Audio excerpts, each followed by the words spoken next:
Hello, everyone. Welcome to the second um, episode of the Dodgebrush podcast. Today, I am joined by. Amanda Kiefer.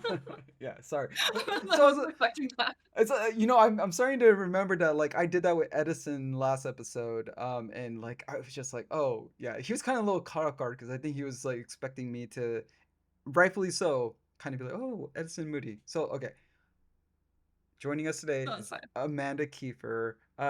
Do you want to give like a brief little bit of information about yourself? Yeah, I've been a concept artist for about 8 years now, counting freelance and full time. Um, Making this brief is hard. Okay, so it's really hard. So okay, so the most recent big game I worked on, that people know about that I can talk about is Concord. Before that, I worked on The Walking Dead: Saints and Sinners, which is a VR game, which is a really good game. I also worked on a little game called Pwn, that nobody knows about. And I've also worked with a lot of freelance clients. Right now I'm working with Ironwood Studios, who release Pacific Drive, so it's very local for me because I'm here in Seattle. Yeah. And I love the Olympic Peninsula, so I'm working with them, and I've worked with a lot of random people's TTRPGs. Right now I'm working on one of those. I worked on album covers for people. I've gotten people commissioning me off Marathon because I told them I'm an artist. Uh, I've worked with Disney. I've worked with briefly with DreamWorks TV. Yeah, lots of stuff, lots of NDA All stuff. right. Yeah, of course. Yeah, the NDA, the vicious NDA. Can't say much, can't show much, but no, that's awesome. Yeah, So before we get into our, I guess our conversational interview, blah blah blah, whatever you want to call it, we have this, can't really call it tradition since it's this will only be the second time we're doing this, but we're gonna spin the wheel, and you're familiar with this. It's gonna land on one of these slices, and I've got a question that's connected to each of the slice. So I'm, and unfortunately, I really think I'm gonna invest in an actual physical spinny thing so that you could at least tell me like, psh. But okay, oh, that'd be fun. yeah. Sorry about that. All right, so I am just gonna click for you, and let's see where this lands. All right.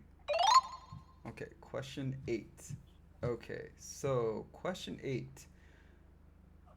All right. Who is one artist outside of the video games industry that you'd recommend to a random person? And Outside of the video games industry, why also? Yeah. man, I do not have my thinking cap on today. I would say, oh man, I don't want to regret. So when you say industry, do you mean Like it could be, not film, not games? I mean, you can mention someone that's kind of like still within film and games, but like the spirit of the question is more towards it might be a relative that did some really great drawings, or kind of Right. introduced you to art, or it could be a friend who does art as a hobby, but you see them like working so hard and it's really inspiring to see, or it could be a fine artist that you're very familiar with, you know someone that sculpts traditionally. It's really anything. For sure. No, I'm also really bad with names. That's another thing. Okay. I should have had a list, because I'm so bad with names on the fly. It's a part of my brain that doesn't work. Maybe it's part of ADHD, I'm not sure. But I would say, well, she's worked on movies, but she's also mostly a tattoo artist, is my tattoo artist. I don't know if Okay. Natalie Hall. Natalie Hall. That sounds familiar. Is she known for something big? So cool. Yeah, she does mostly charcoal drawing, so she draws traditionally mostly, and but she works as a tattoo artist in LA. Um, And yeah, that's what she does full time. But she also did, if you've ever seen the movie The Shape of Water, she did, there's a bunch of like charcoal drawings of the sea monster that's one of the characters. She did those drawings. Oh, okay. And she's just like really really good at like animals and like just really flowy and really like stylized but in her particular way kind of style. So I was like I really wanted to tattoo an animal on me. And I like bats. I like a lot of animals, but I really like bats. So I was like, yeah, tattoo a bat on me. She was like, yeah. It only took 2 hours. It was cool. So yeah, check So out her Instagram, all yeah, that good stuff. I'll throw it in the video description. So Yeah. did she did you provide her with the design, or did you just say, "Hey, give me a bat," and she just kind of did that on her It own? was the second one. I was just like my favorite are fruit bats because they look like little foxes. Well, they are called flying foxes. So I just like sent her a bunch of pictures of bats. Oh, okay. That's awesome. Yeah, that like I've always wondered just because like I don't have any tattoos, but like whenever I talk to friends about tattoos, especially artist friends, they usually have or I don't know. I guess like I imagine some artists they go in with like sort of a design in their head or like something that they might have done themselves and they're kind of like, yeah, I want that on my Yeah. body or something. I've thought about doing I've drawn friends tattoos before and they really like them, luckily, thank God. But like I yeah, I've thought about putting my own work on me and then I'm like, is that egotistical? One and then I'm like, ah, I could live with it. But then two, like I feel like I would just see all the flaws in my own work all the time. Yeah. I don't know, maybe I'm overthinking it. No, I mean I think that's just kind of how most artists are like, they I mean this kind of goes back to the last episode with Edison where we're talking about artists with egos and like I have this very naive sort of perspective on it where I just kind of assume every artist is like, humble, but maybe that's not the case. But like I know for me it's like some of my friends who when they learn I'm an artist and all that, and we start talking about tattoos, they're like, "Oh, why don't you like design your own tattoo and then get that?"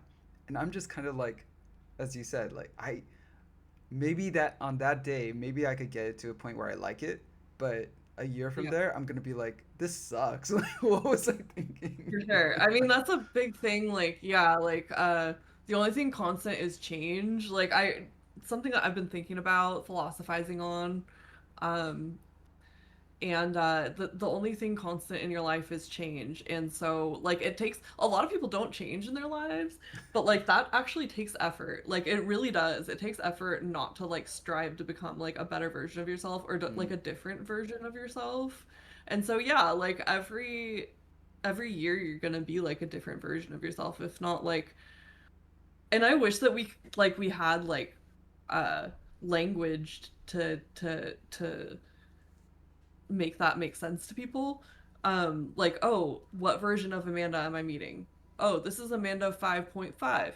Oh, oh, like I was 5.4 yesterday, but like I changed my mind and like I changed my belief on this, so I'm like upgraded version of myself. mm-hmm. But yeah, like the upgraded version of myself might not like that robot that I tattooed on myself, you know? Yeah, it's like I think it's very safe to assume that the artists that we are, you know, in our 20s is a Yeah. completely different type of artist in our 40s and 50s and so on. So, yeah, I whenever I think of tattoos, because I do want to get one, like I'm just like, okay, I think it's gonna be more symbolic than something that's uh well, I'd prefer something that's symbolic than something that's of my own creation. It's just like I know I'm just gonna be Everyone's disappointed in different. myself. Yeah.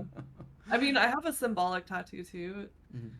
I think it needs to be redone, but like, but I do have one. But yeah, yeah, yeah. I'd like to hear about your ideas sometime. Yeah, yeah. They're all weird, but that's how it is. All right. Art is weird. I'm sorry.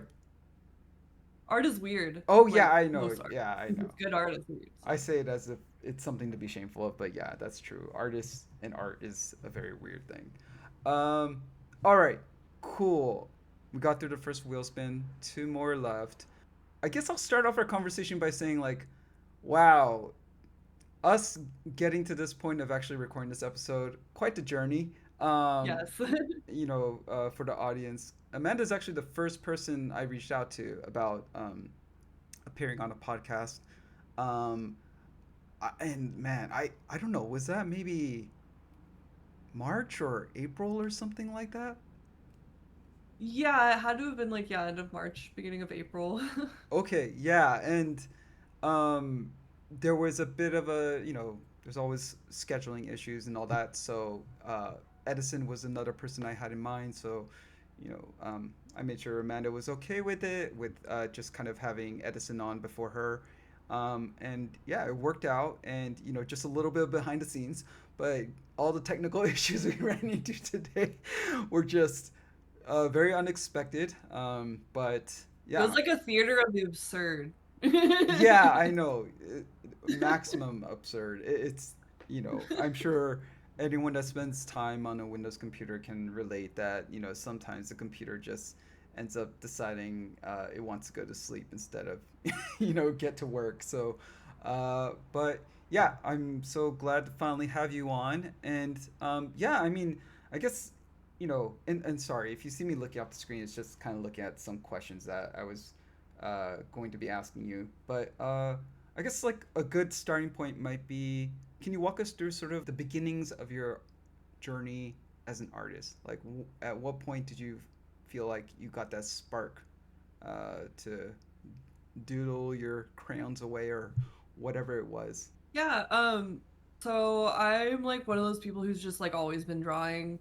Like I when I was 3, I remember the first time I ever like drew on a page and it was like really exciting because I was like, oh, I can put like, and I don't remember anything else from when I was like a toddler, but I remember that and like being really, really happy and like drawing my own characters because I was like, oh, the things I think in my head, they can be, I can look at it now. So I've always really liked like drawing. I've always loved creative things. Like I really, really wanted to learn how to read because like I wanted to like explore different worlds and read like before my brain had the capacity to. So I would like ask people to read to me all the time.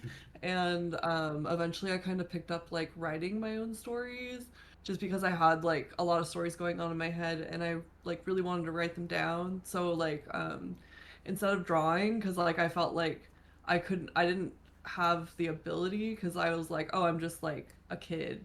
But maybe that was like a self-imposed limitation, already.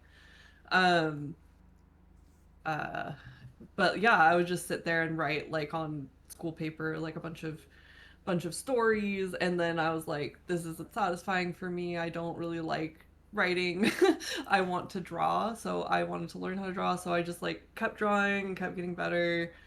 And I would say that I learned what concept art was probably when I was like 12 because I had just finished the Lord of the Rings series. Some of you some of you might know the audiobook where it's like one guy reading and he does like all the voices.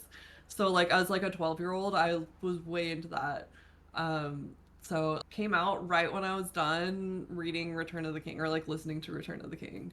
So I was like glued to it, and my aunt got me an art book of all the concept art, and there were all pencil drawings at that time, and I was like, oh my god, so like it was all like the old men at Weta who had just been like drawing like that for like forever, like well before I was born.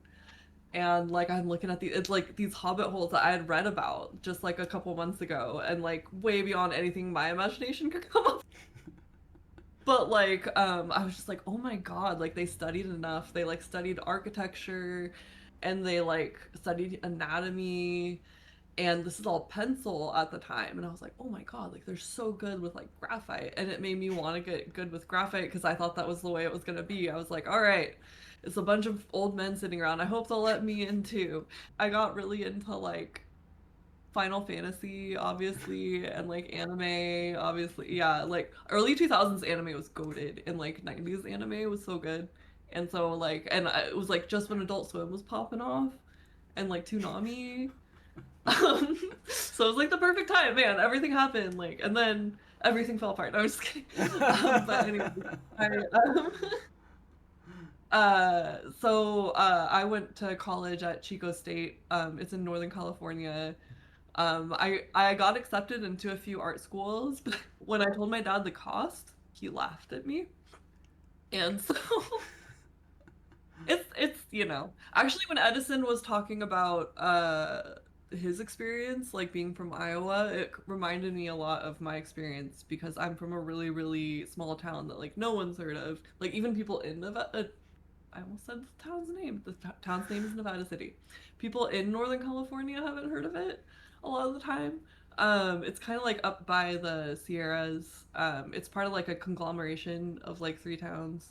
But like, yeah, Chico was like the closest to me that had an animation and games like art, digital art program because I wanted to learn how to do digital art well.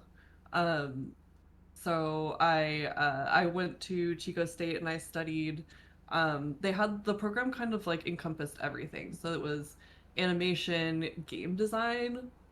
I don't know, like 2D art, 3D art, um, 2D animation, 3D animation. Wow. So it was kind of just like choose your own like adventure, and we were very kind of on our own because uh like they at the time, and it wasn't their fault, like such is the way with these things, it was the dean of the school just didn't believe it was an actual like profession. Mm. So the dean of the school was holding back funding, so it was like one professor for every like over 100 students. And I just That's realized at that point, like I had been like super quiet all through high school. Like I just never, I had friends, but I didn't really talk at all outside of my friends. Middle school never talked, elementary school never really talked much. But I was just like, man, I need to get to know people. Like this is so important. And even my professors started saying it. They were just like, all right, like you guys need to band together because this is your competition. And I'm really glad that they like actually told us what was going on in the world. Like I'm very thankful that they did that. Because it was really important for us to know. And they were like, so the things that we can't teach you, like you're gonna learn in class, but like help each other too. So like the friends I made in college are pretty close friends now because of that whole major and what we had to do. But anyways, like during school, I got a graphic design job actually designing t-shirts for like Hot Topic, Zoomies, Target, a bunch of stuff. And I did like Angry Birds. Like a lot of it, like the extent of it was they would give us an asset and we'd slap it on a t-shirt. But there were some that I got to draw myself. I did like a whole series for Hot Topic. But also like I did like a regular show and like I would just slap them on there. But anyways, So what was it like seeing shirts that you could, contributed design towards like in real life? Like did you ever like go to a Hot Topic or Zoomies and be like, "Hey, I know that shirt right there," or anything? it was awesome to like take my grandma Okay. and my mom. But also it was cool to see myself. It was surreal. Yeah. Like to see something that like I drew that like didn't even take me very long, but like they wanted the scribbly look because it's Hot Topic. Like they wanted like so I was drawing like sad animals because like the emo stuff was in style. Yeah, So of they were course. like, Amanda, we want you to draw sad like bunnies and kitty cats and like here's some like lines, and like I come up with lines too, so some of the lines were like stuff I came up with, and it was like it was very of the times humor, like it would be like a sad bunny and then it would say like something like I told my therapist about you, like or something like that, like dark humor. I don't know, I didn't think it was that funny, but it was cute. It was like, yeah. And people were buying them. It was crazy because you could like look at like the numbers sometimes. That was pretty crazy. um But like most of the time, I never saw anybody wearing a shirt that I made. But I would go to like Six Flags and I would see a bunch of people wearing like a Nickelodeon shirt or like an Angry Birds shirt. But then I'd be like, I can't tell them that I made it because I literally just took the asset and slapped it on. No, no, And no. also like, You should take credit at that point. It's like, you know, in the game, it's in the game sure, industry, they'd be you so know, impressed. if you do a character concept, it's like, yeah, like the work that's seen by, you know, the consumer, the player, whatever. It's like it's the character model, but you know, you contributed to that design. So I I mean, maybe There is one. that There is one that I contributed. Oh, my cat's got my bracelet. There is one that I contributed to that I'll show you now. I did this Domosaur Oh. for Hot Topic back in the day. So I designed the, oh my god, it's covered in cat hair. So I won't hold it too close, but like I designed the Domosaur costume. Oh, okay. Um, That's cute. yeah. Yeah, yeah. And just imagine how So many that was a people really purchase fun. that. I know, and they're still making Domosaur merchandise. And like when I find it, I'll take like a little screenshot. 'Cause I'm like, I was like a little kid, you know. I was like 20, but I was like, I made that. But yeah, after that, uh my friends and I from college decided to move to LA, like many artists do, and we lived like 6 people to an apartment, and the number would change. Like we'd have people move in and out, and we all had like odd jobs, and like it was just a very, it was a very like of the career times experience while we are trying to like make it. And like while I was doing that, uh my friend and I, we were working as like QA testers for 2K for a while, and we tested BioShock Infinite. Ah. Um, and I did like a bunch of retail, like kind of what Edison was talking about before, another place where it lines up. And it took me a pretty long time to like get into the industry as an artist. Um, but once I did, I got in as an intern to Skydance Interactive, and they were working on a multiplayer arena rocket shooter called Pwned, where you're all Okay. shooting at each other with rocket launchers. And it was actually a really fun game, but like I'm really not surprised that it didn't take off because it was like a lot of like 80s references that were a lot of people like younger people didn't understand. Not only that, but it was also like not marketed at all, like not even at all. Oh no, that's a shame. Yeah. Jeez. So that kind of fell off, but then they were like, "Hey, we're going to pull you to another project." I was pulled into The Walking Dead, which I was like, "Oh my god, like I love horror." And working on a horror franchise was like not anything I'd ever thought that would happen, and it just like happened to me, which was awesome. And like at that time, like I didn't really have like a set style, a set thing that I was doing. Like I was just so happy to be making concept art, and like for The Walking Dead, I was like, oh my god. So that's when I started working on that, and it was kind of off to a shaky start. Like they were out an art director for the first 3 months, so it was just Oh. me talking to the Walking Dead people and Skydance Interactive, and I was the only concept artist they had. And I had just been hired on full time after being an intern. So that was quite the like learning experience. Like it was just being thrown into the fire like immediately. Like you are the representative of the concept art team. But everybody like kind of knew. I don't think the Walking Dead people were really. They were probably filled in on some level, but like the Skydance people were like, yeah, we know that like she's just but anyways, so eventually we did get like a real team, and I'm really proud of how I performed during that. Like I was able to like explain what my thought processes were through my art, and like it helped me learn how to like show like, oh, this is how a walker like comes out of a wall, or like this is how like the style that I'm thinking of going for, because we hadn't even picked a style yet. So yeah, eventually we got like a real team, and I just kind of worked on everything. Like I worked on environments, props. I really wanted to get into characters. Like that's the one thing I knew I wanted to do.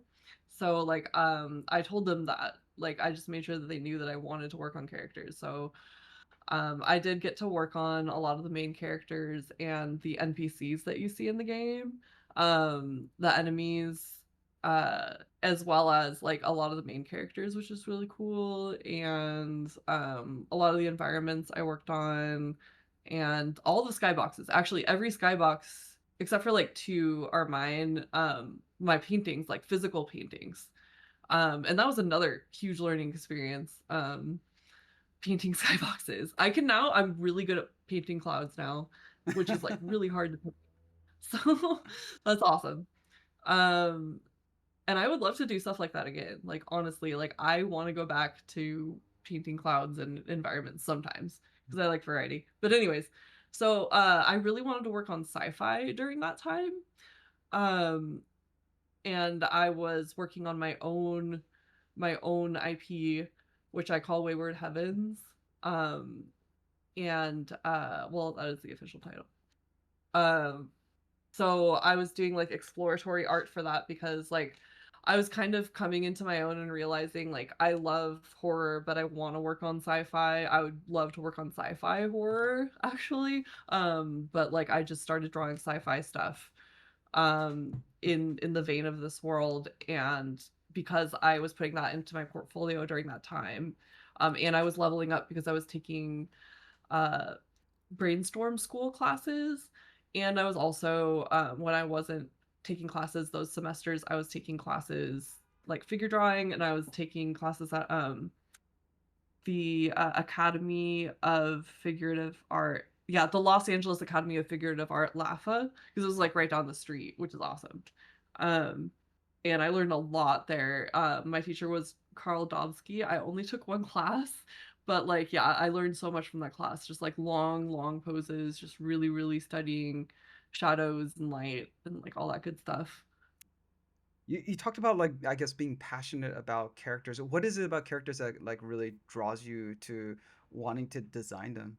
Like is there like you mentioned Final Fantasy, like is there like a piece of artwork that you were exposed to that just kind of made you go like, "Oh, I want to do more of that," or like that I want to be that person, or is it just, the story, the narrative within a game and the art is just kind of driven you into this sort of sense of like I want to participate in the creation of like something like that character within that story.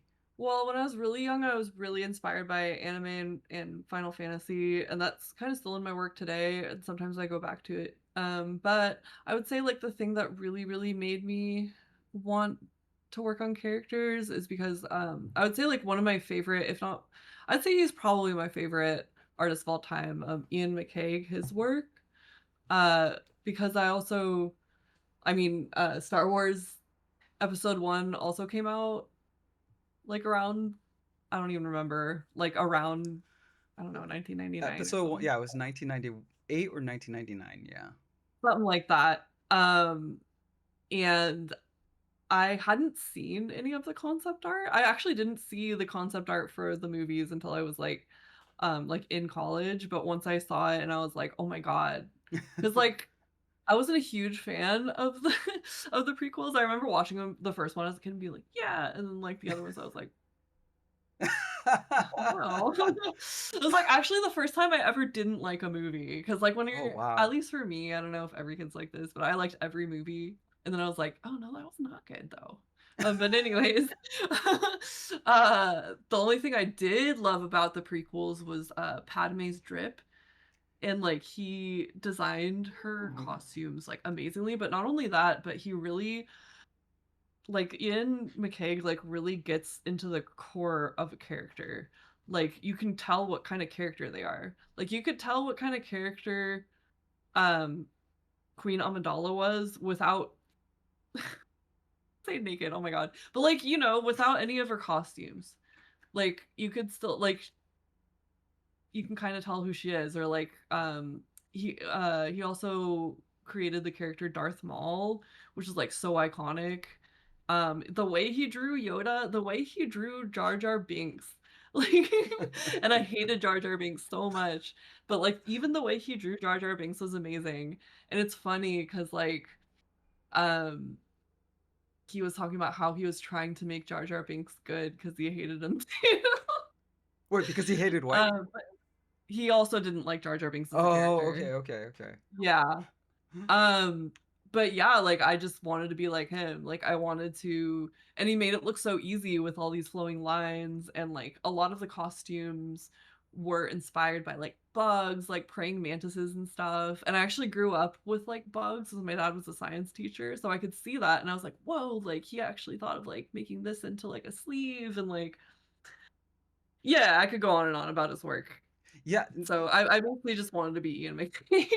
yeah, no, I think the prequel movies they do get a lot of flack, but I think that, especially from artistic perspective, like one thing that, and especially related to Ian McCaig and Queen Amidala, like one thing that I remember, I think it was probably in the art of book for episode 2 or 3. Oh, it was definitely 3. Spoilers for anyone that has not watched episode 3, a film from what, 2004 or 5.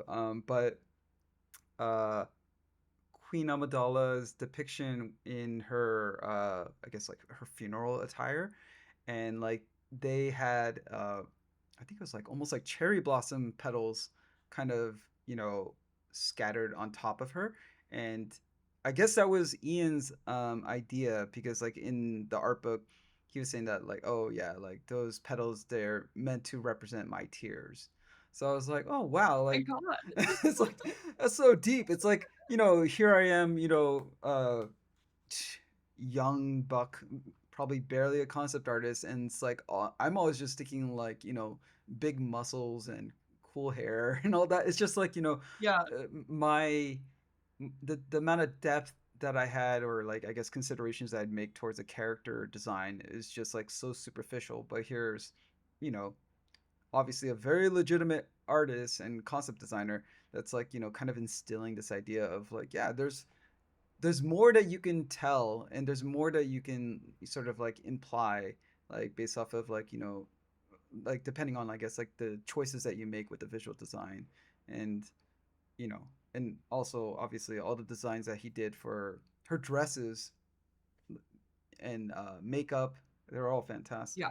Yeah. He could just, like, work as a fashion designer or a makeup artist if he wanted to, but he just, like, doesn't, you know? He's like, no, I'll just work on And then he movies. would give and then he would give talks at, CTN that would just, like, blow me away. Like, I was just like, he's just, like, such a nice person and so passionate, and it, like, inspired me to wanna do that someday. I'm like, I don't know if I'll come off, like, that wholesome, because like, he would make me, like, tear up. Like, I don't even remember what it was because it was such a long time ago. It was, like, something that he said that made me tear up. I also tear up quite a lot because 'cause I'm a very sensitive person. Okay. But, yeah, hearing, like, an artist, um talk about it was like hearing him talk about the character while he drew the character was like talking about their personality. Like he was drawing, I remember at CTN one time he was drawing like the Mad Hatter from Alice in Wonderland, and he was just like listening to a song while he was drawing it that was like,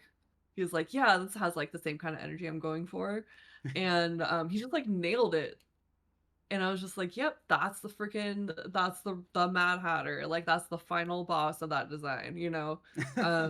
So yeah, it was, like, something about something like that that, yeah, I don't know, I was just really inspired.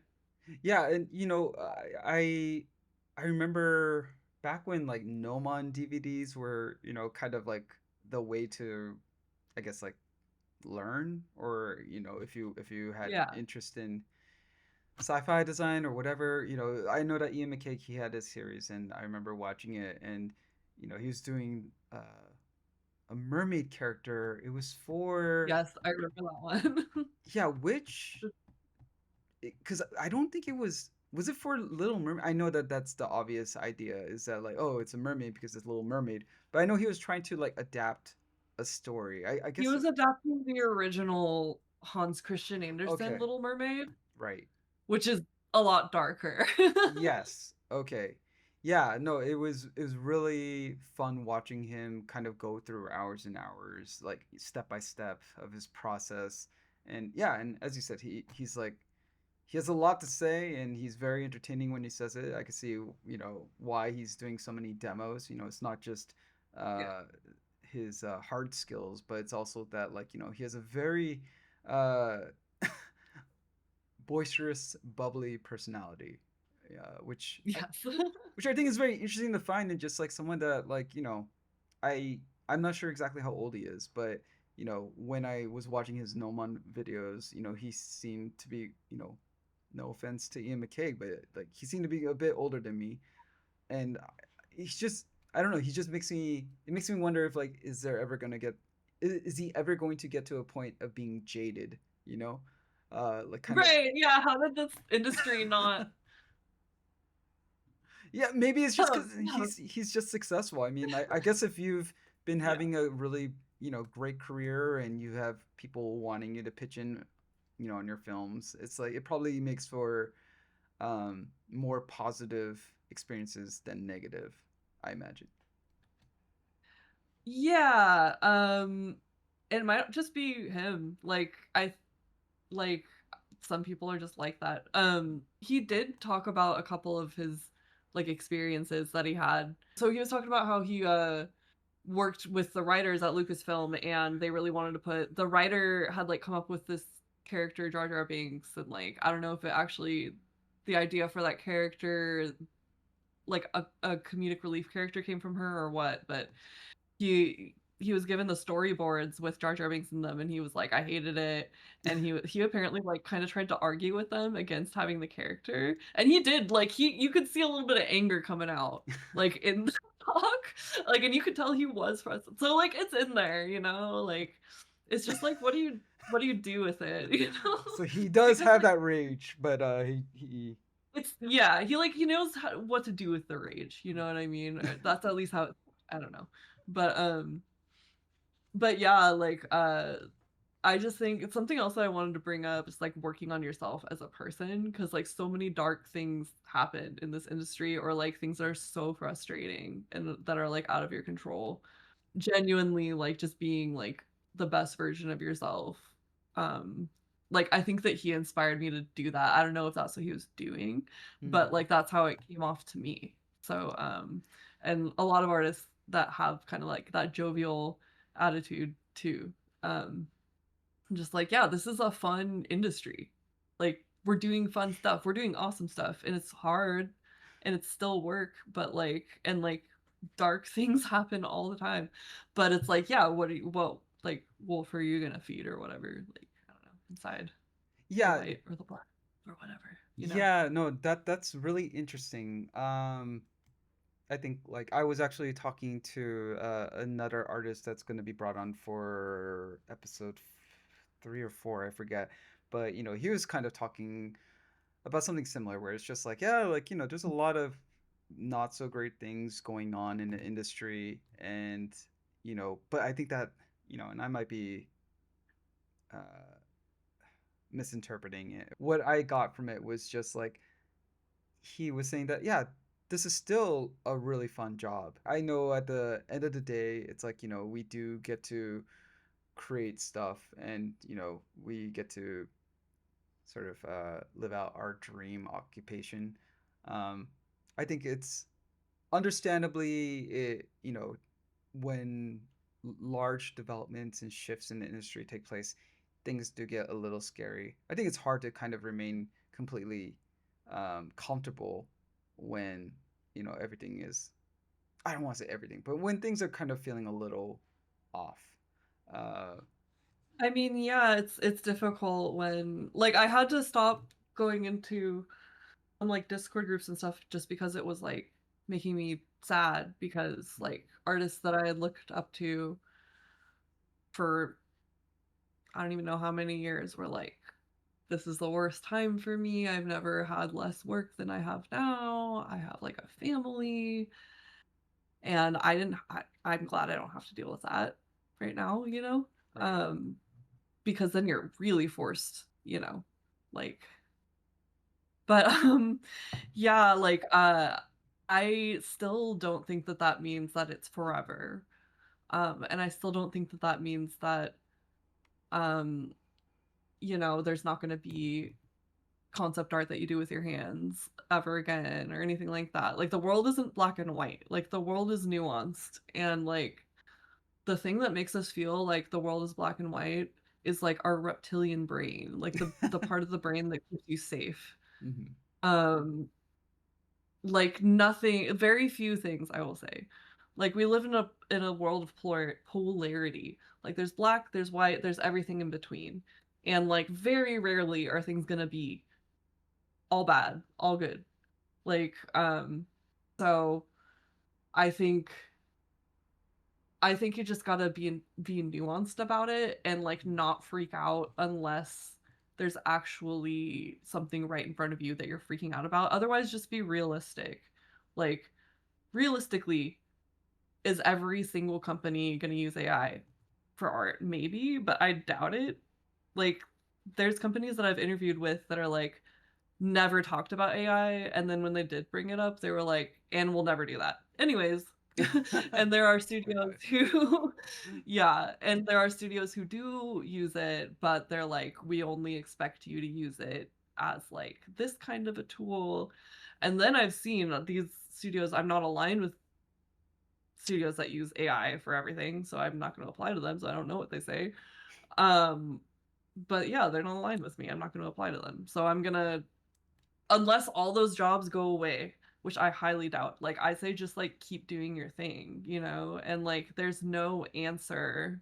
It's literally it's always been a lot of luck and who you know and having a network being like over half of what gets you work, sadly. Um it's always been like that. It's just more like that now.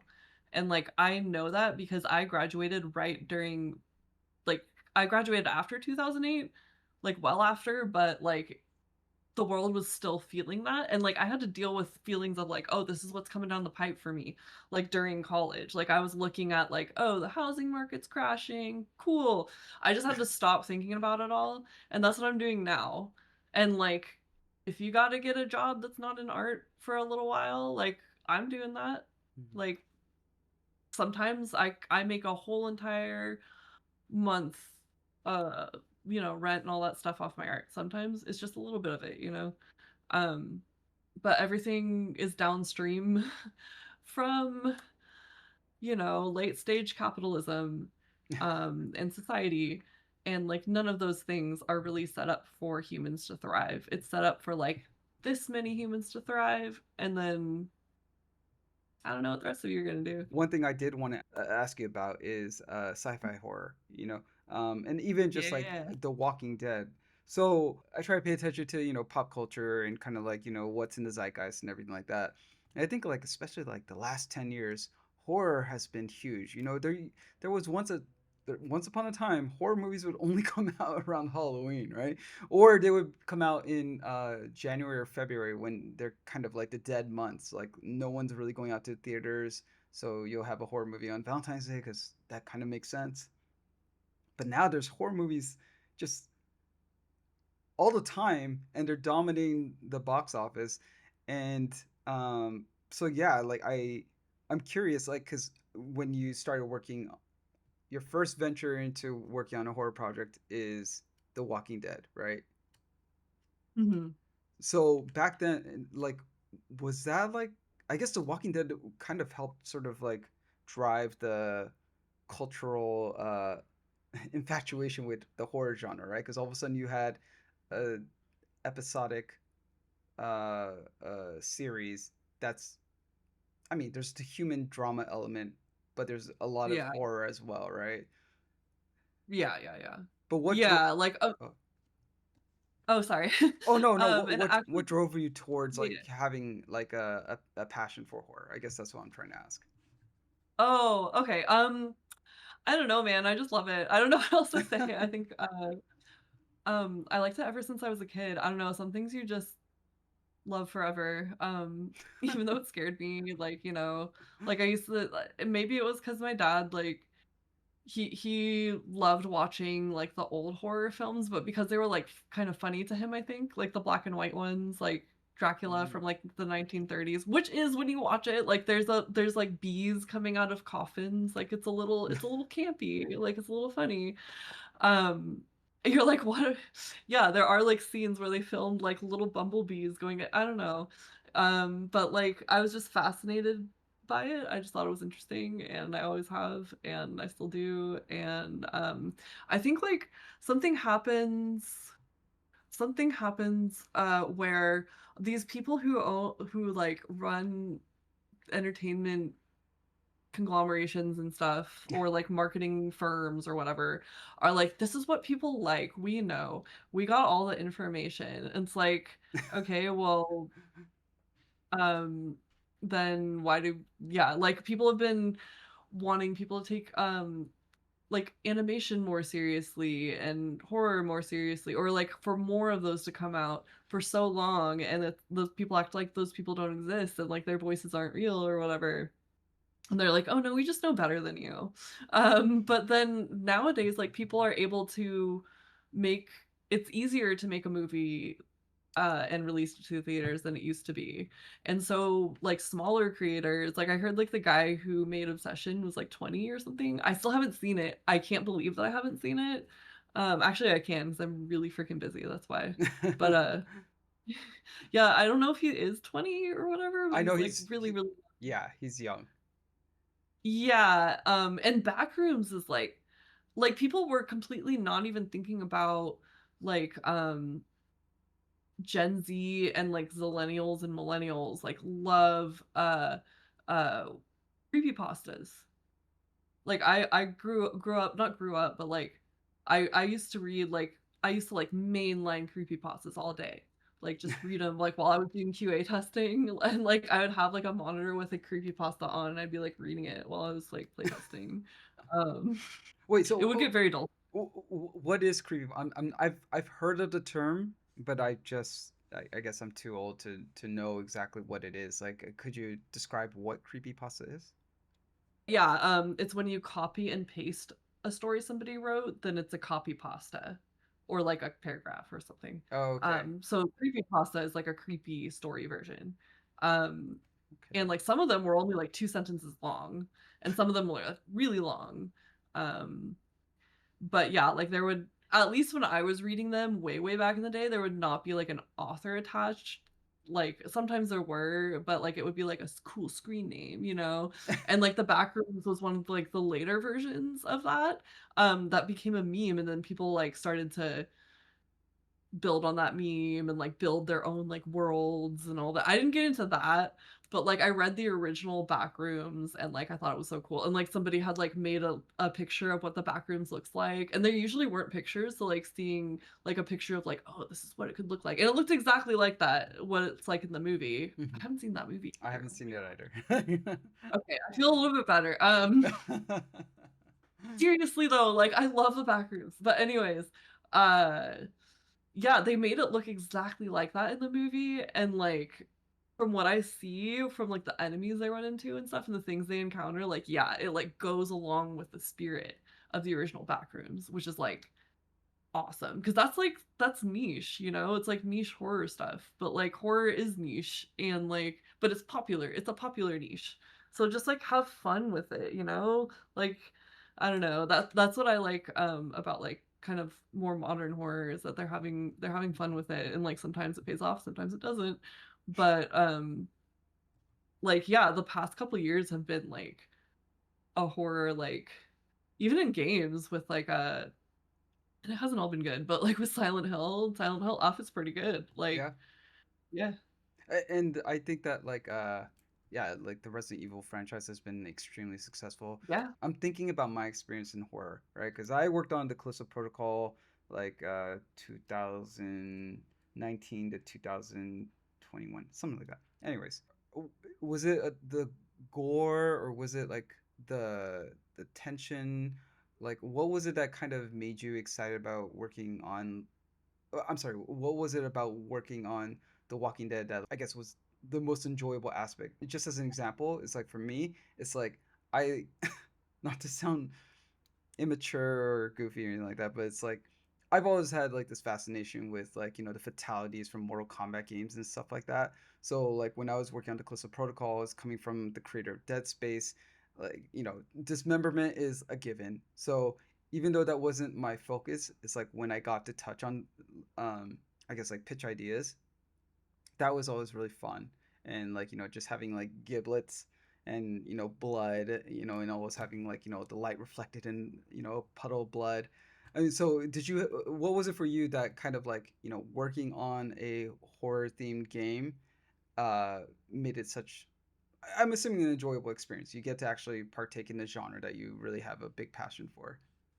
Yeah, I feel lucky too, like I've been able to work on horror and sci-fi. But yeah, I think like making the challenge of making something scary, because like I didn't know how to do that. Like I hadn't actually like made my own horror anything. Like my IP that I was and I still am working on, like that's kind of like cyberpunk, and it has like a horror element underneath it, but it's not coming to the front, you know? So like I didn't know how to make things scary, and I actually just talked to like a lot of people on the team, like my lead and like the art director at the time, who was like very, he like came from a lighting background, so like he would be telling me like, oh yeah, just like the lighting doesn't have to be realistic, Amanda. It can be stylized, and like yeah, I hadn't done a whole lot of environment stuff, so like learning how to make like stylized lighting and like stylized characters that still work in a horror game, it was very challenging, and a fun challenge. And also I was lucky enough to be able to work on the walkers in The Walking Dead, and like I had to really make those scary. And the first round we did, like they wanted them redone because like they were like, these need to be scarier. And so like I really like wanted, I told them that I wanted to work on the walkers. And so when I worked on them, like, oh man, they had like a bunch of reference material that I actually didn't want to look at. Like I didn't want to look at the gore. The game takes place in New Orleans. So they had like actual Hurricane Katrina footage. I was like, oh my God, I guess I'll like, not footage, but like photographs. It's like, oh my God, for reference. Um, Not really as much for the walkers as for the environments, but I was like, God, I don't want to look at gore. Anytime I had to like look up like scars, I'd type in like movie scars, like Oh, okay, yeah. because I actually don't like gore. Actually, if a movie is too gory, like I don't like Saw. Um, I like one of them, but like anyways, but it's just the challenge of making something scary and drawing something that like looks like it's dead but came alive, and it's like there's like some kind of like something really, like unholy, like about it. It was a really fun challenge, and I definitely succeeded because like the team liked the walkers that I finally came up with, and people were getting really really scared in the game, so I was like, yeah, I don't know, Yeah, it's really fun. and part of the slideshow that we have running in the background, actually, one your Walking Dead images I don't know up if the right now. walkers are in there. Oh no, but I was gonna say, like, in terms of the lighting that you were referring to, Yeah, the lighting, yeah. it's like instantly, as soon as you see these concepts, it's like, yeah, like, I mean, this is a horror game. You don't need the Walking Dead logo in the corner or anything like that. It's like it's very apparent that like the mood that you were striving to capture, you're very successful in that. Thanks. Yeah, I got a lot of help with that lighting, and with like the walkers and stuff. But yeah, I've learned a lot from every job. But yeah, it's cool to have like different genres under my belt. That's something that not everybody gets to experience. So like it was really cool to learn that. Yeah, no, I think that it's definitely being able to develop perspectives from I guess like working on different game types, different genres, different, even just working with different teams. Usually there's a lot that you could draw from all those experiences. So you're absolutely right with that. All right, welcome back. So we just took a bit of a break. I needed more than Amanda did, But but yeah, so we are gonna go back to doing the wheel spin. It's our little halftime show. So all right, and due to technical difficulties, Amanda's not able to see the beautiful wheel, but I'm gonna click on the spin button and let's see what question we're gonna be asking you. All right. Oh my gosh. Okay. Uh, question 9. Okay. Oh, this is an interesting one. Okay, let me get rid of this. There you go. Okay, question 9. What is the thing you struggle with the most as an artist? Oh, that Big is really question. difficult. Yeah. As tough as like learning new skills and like getting better at crafts and like updating your portfolio and stuff is, I love doing all that stuff. Like I'm like starting to learn 3D a little bit more now, and I'm gonna start picking up classes as well because I need to learn that good how to do hard surface stuff betterer in 3D. So I'm not drawing at all. But that's like all fun stuff to learn, at the end of the day. What I the hardest thing has nothing to do with the industry itself. The industry, I think, like, well, okay, it does. Not with the drawing itself, but with the industry and the world that we live in, and like the economy that we live in, like, and telling good stories and making good art, like, don't always, because they're trying to make as much money as they possibly can off of these projects.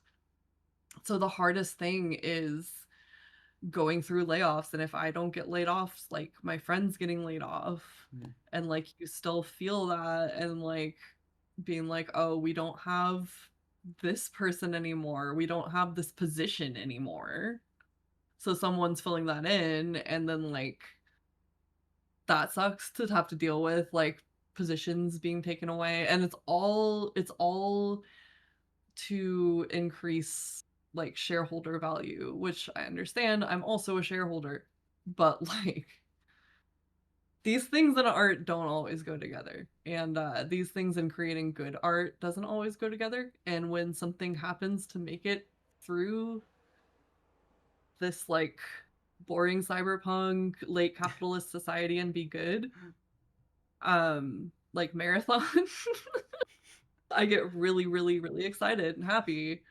Um, and that doesn't always happen. And that's the part I hate the most, because I feel like if we didn't have to make the most money of all time working on projects that are basically like games mixed with art, which is just all fun and awesome, and like not everyone's gonna like it because people have different tastes, and people like different kinds of games, and people like different kinds of movies, and like, well, sorry, this didn't appeal to enough people, so you're gonna have to like not have a job, and you have 1 month to get a green card. Like, that's an extreme example, but like, or to keep your green.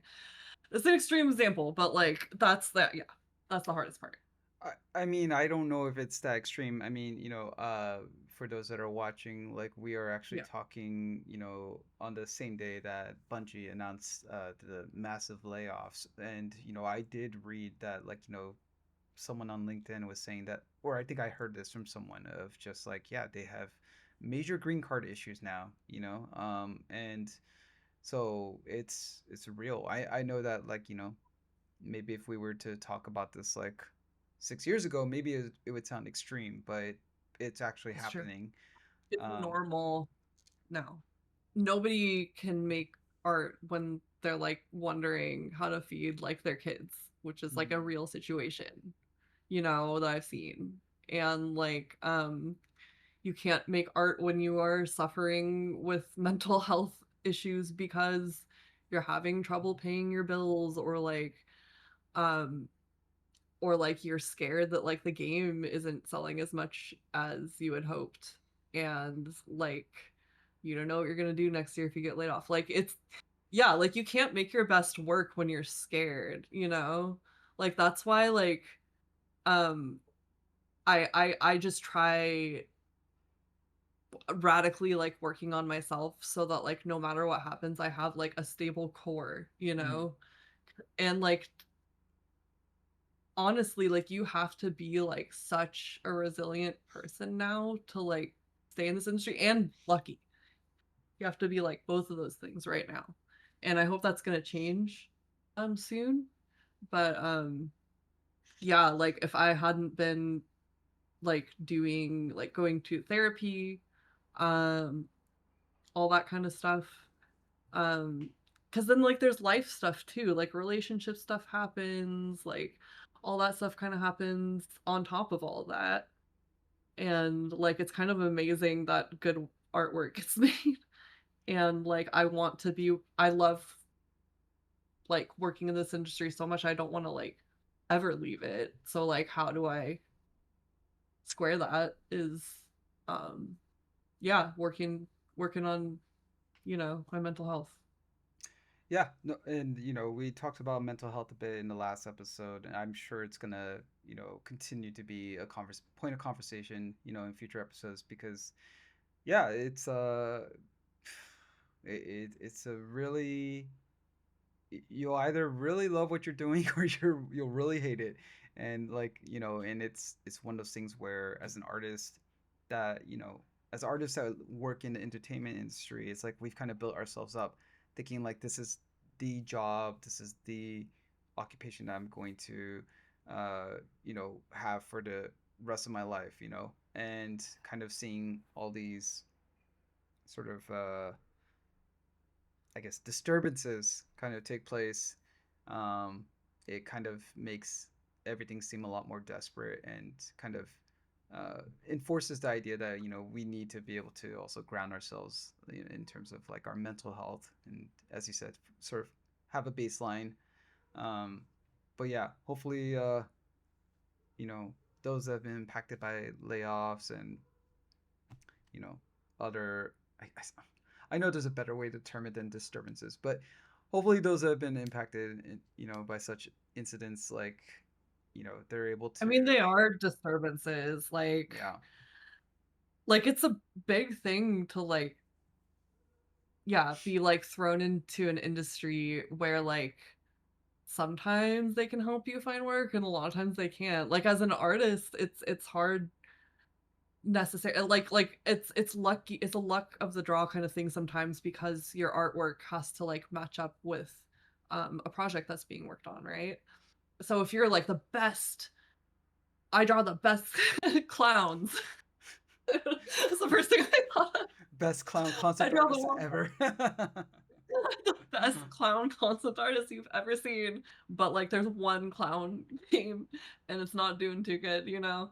And like they didn't hire you because like the clowns have blue hair and you only have red-haired clowns in your portfolio and yellow-haired clowns. You know what I mean? Like that's how it is. And like not every like artists have that going on. At least we can work in different industries though is the thing. Like for me like Oh, sorry. I thought you were gonna say like the clown industry or something like that, but okay.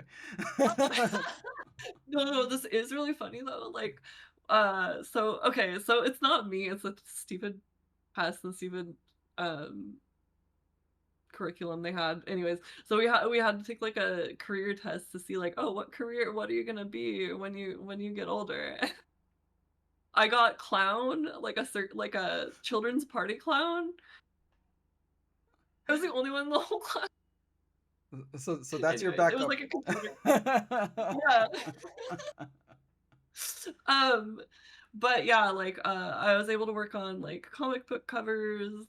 Then again, like those industries don't all pay like as well as the game industry either. Like comics don't pay as well, you Yeah. know? And like there's a culture with all of them and there's different styles too, and like animation has like a different pipeline and they call people it's like visual development artists instead of concept artists. So like yeah, like it do be like that. It's just like you have to know, you have to like figure it out, you know, like what can my art also work for? Like my art is kind of comic booky, so it works for comic books, you know. Um I'd yeah, love it's to difficult. dive into that a bit more because that's actually, so for the first time ever, we, I don't know why I said it like that, but we actually got a question. Someone submitted a question via email, and it kind of lines up with what you're talking about. I'd love to revisit that a bit later. But one thing that you did mention that touches upon something that like I think is it's part of the sort of goals that I've set out with this podcast. Um, I think that you'd mentioned like it's kind of the luck of the draw to get a job and all that. Yeah. I think that like I'd love to kind of unpack that a bit more, just because, and it's a bit of the luck, but it's also just like kind of okay. Let me be a little bit more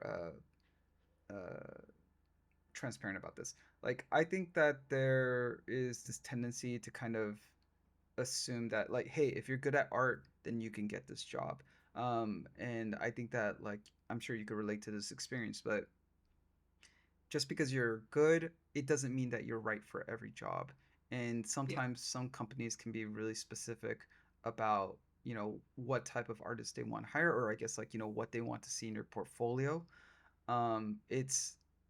It's it's just one of those things where sometimes like talent is easy to see, because I've been turned down for jobs where they're just like, oh yeah, no, you have really good stuff, but it doesn't really fit our project. And Mhm. um, yeah, I think it's just sort of that is a reality where I guess I can understand a bit of that, where you know it make you become a more appealing and attractive hire if the distance between what you have in your portfolio is so much closer to what it is that they're working on. But I Yeah. myself, like, I've sometimes seen, like, I've seen portfolios of, like, an artist that they are, their portfolio is built on, like, a completely different genre than the project that I'm working on. But I could tell very clearly that they can do the job. And maybe they just need a little bit of guidance. But I think that that equates to a bit of risk. I don't know. I mean, do you have any thoughts about any of that? Uh, yeah, you're 100% right with all that. And I think studios used to be a lot more open and hire people with different styles a lot more than they do now. Like pretty much everyone is more risk averse now, which is a shame because I think taking risks um can really pay off. And if you're like there's a reason why in every reality show they're like, oh, you were too safe, Jenny, or whatever, so goodbye, you know. um, but like taking risks equals that's where great stuff comes from. And that's where like these games that like make a ton of money like usually come from is taking some kind of risk, or like a niche game genre that is fun that not a lot of people know about, and then they took it and they made it a big game. But no, everyone wants to copy because like in other industries and stuff, maybe that's a safe bet.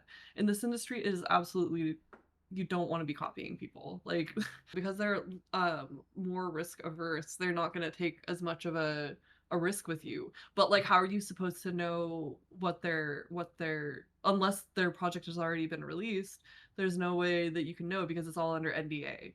And you won't know until the interview a lot of the times what the project style is.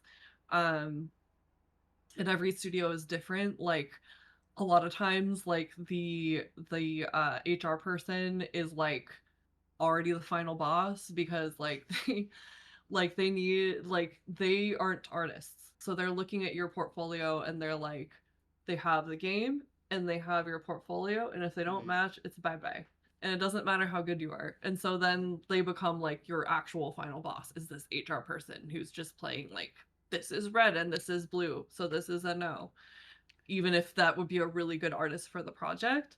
Um, what I think studios should do is they should do paid art tests. And a lot of right. studios do paid art tests, and some of them do free art tests, which like if we're still doing that in 2026, we shouldn't, if especially if we're a AAA company who can Yeah. afford to not do that. But of course, this is a world where you have to make the most money and you have to like lay people off to make it look like you're making more money than you are. So yeah, of course they're gonna go with the person that they take the least amount of risk on, but like also their franchise isn't gonna get like fresh. I mean, maybe it will, but like it's not gonna get like fresh energy into it necessarily. And these people who they don't match up specifically, like it's gonna be very hard to find work. But then how are you supposed to know how to make? It's like like there are games that are already out where you can kind of tailor your portfolio a bit.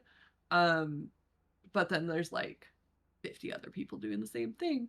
And like, that's also a toss up. So it's like, yeah, like what I do is I like lightly tailor and then toward a studio that I want to work at, that I like know what the style is already, with a style that I've seen used somewhere else. But that's hard because like I want to draw my own stuff.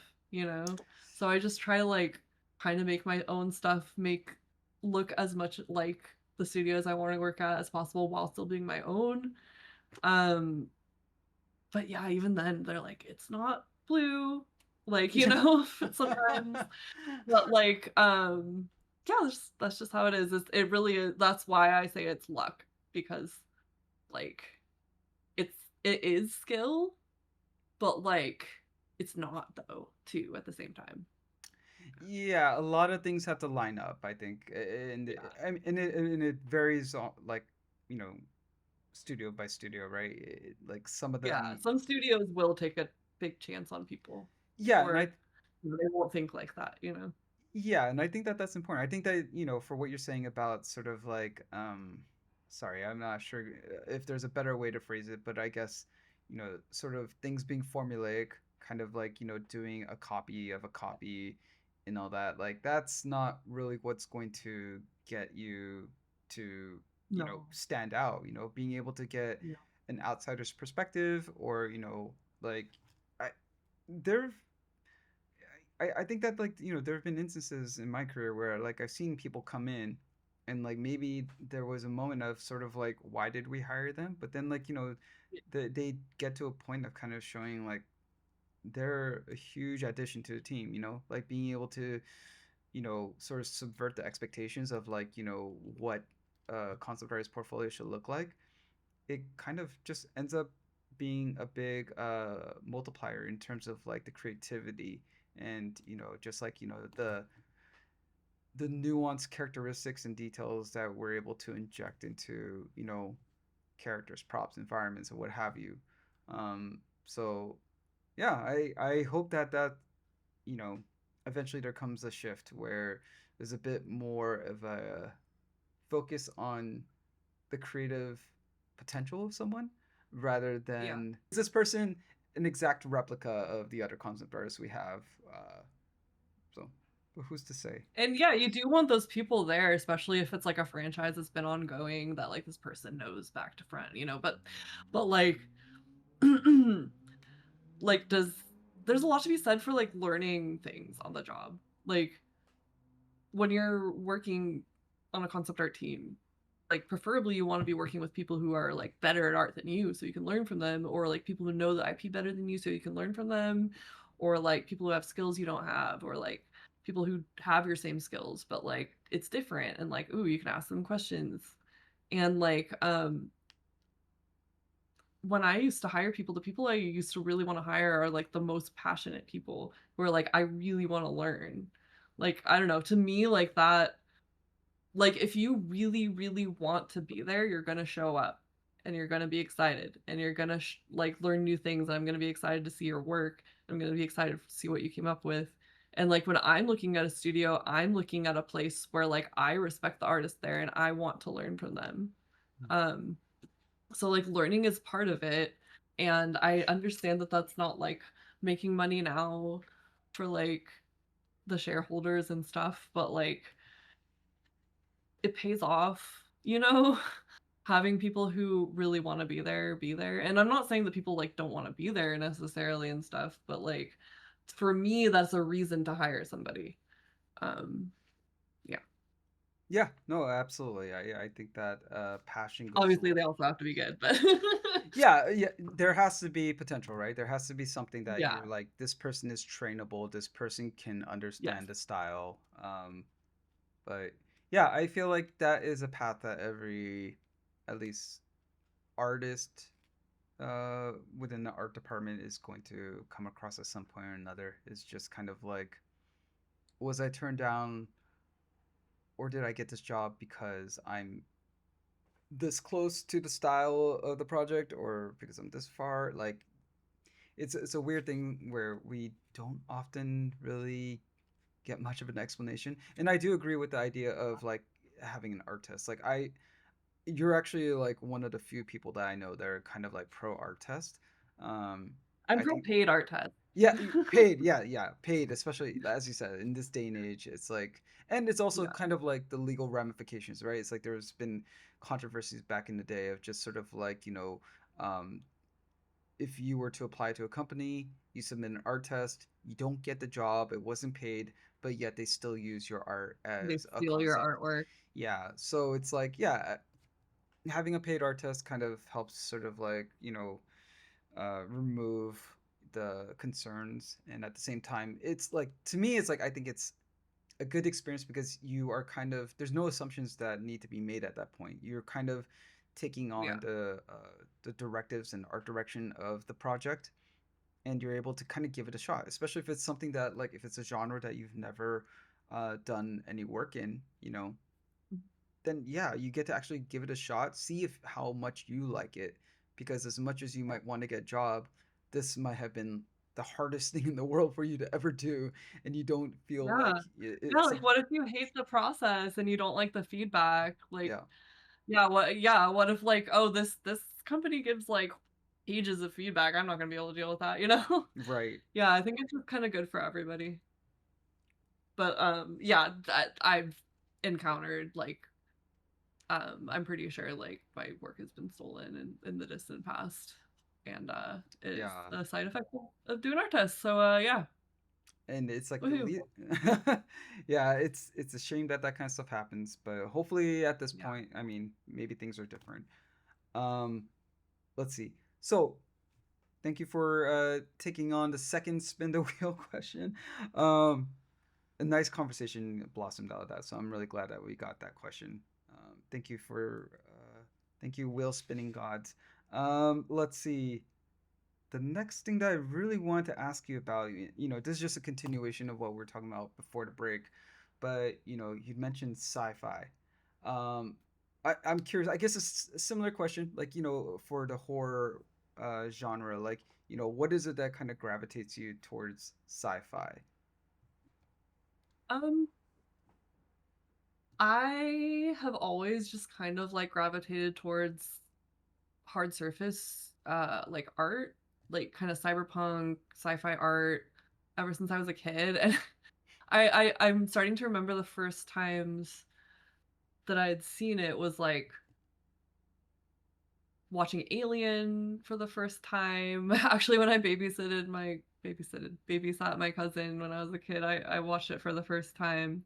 So I was, like, kind of an older kid, and I was in the, like, kinda age range where, like, you can really, like you can really appreciate the artistry of a movie like that, and I was just hooked by it, and, also, I remember going to Blockbuster. So I lived, like, in the middle of the woods from age 11 to, like, age 18, and when I say that, I mean, like, 15-minute drive up a mountain, um, and then 15 to get home, and then I have to go rent, from Blockbuster, and, I was always so excited for what I would see there and, like, just looking at the covers. Like, I remember, like, just looking at, like Evangelion covers and like really looking at like all the little intricacies of like the mechs and stuff and like the heavy metal cover with like the chick with the afro with the gun, and I'd like always look at the gun, be like, oh, somebody drew that, that's so cool, like I want to draw. And then like I got into manga, like we would drive an hour and a half to go to the, oh it was I was gonna say Barnes and Noble, but it was actually a what other bookstore chain? used to exist. It Borders? doesn't exist. Borders. It was a Okay. Borders. And I'd buy a bunch of manga and I'd like read a bunch of manga, but it would always be the sci-fi manga, and I would always like be like, somebody drew that, and it's like just one person, and like that's so cool. And then like I couldn't watch a whole lot of anime other than like Pokemon and stuff. We just didn't really have access to it, so I'd like look up images from like sci-fi anime and stuff online and like read the I would read the dialogue or the scripts for each episode because like our internet was dial up, like long past when it should have been dial up. Um, but yeah, eventually I did get access to all that stuff, and like sorry, it's a kind of long-winded answer. It's And okay. yeah, sorry, and like I saw like Ghost in the Shell and like Cowboy Bebop, and like eventually I started watching like movies like Escaflowne. Oh yeah. That movie made me cry.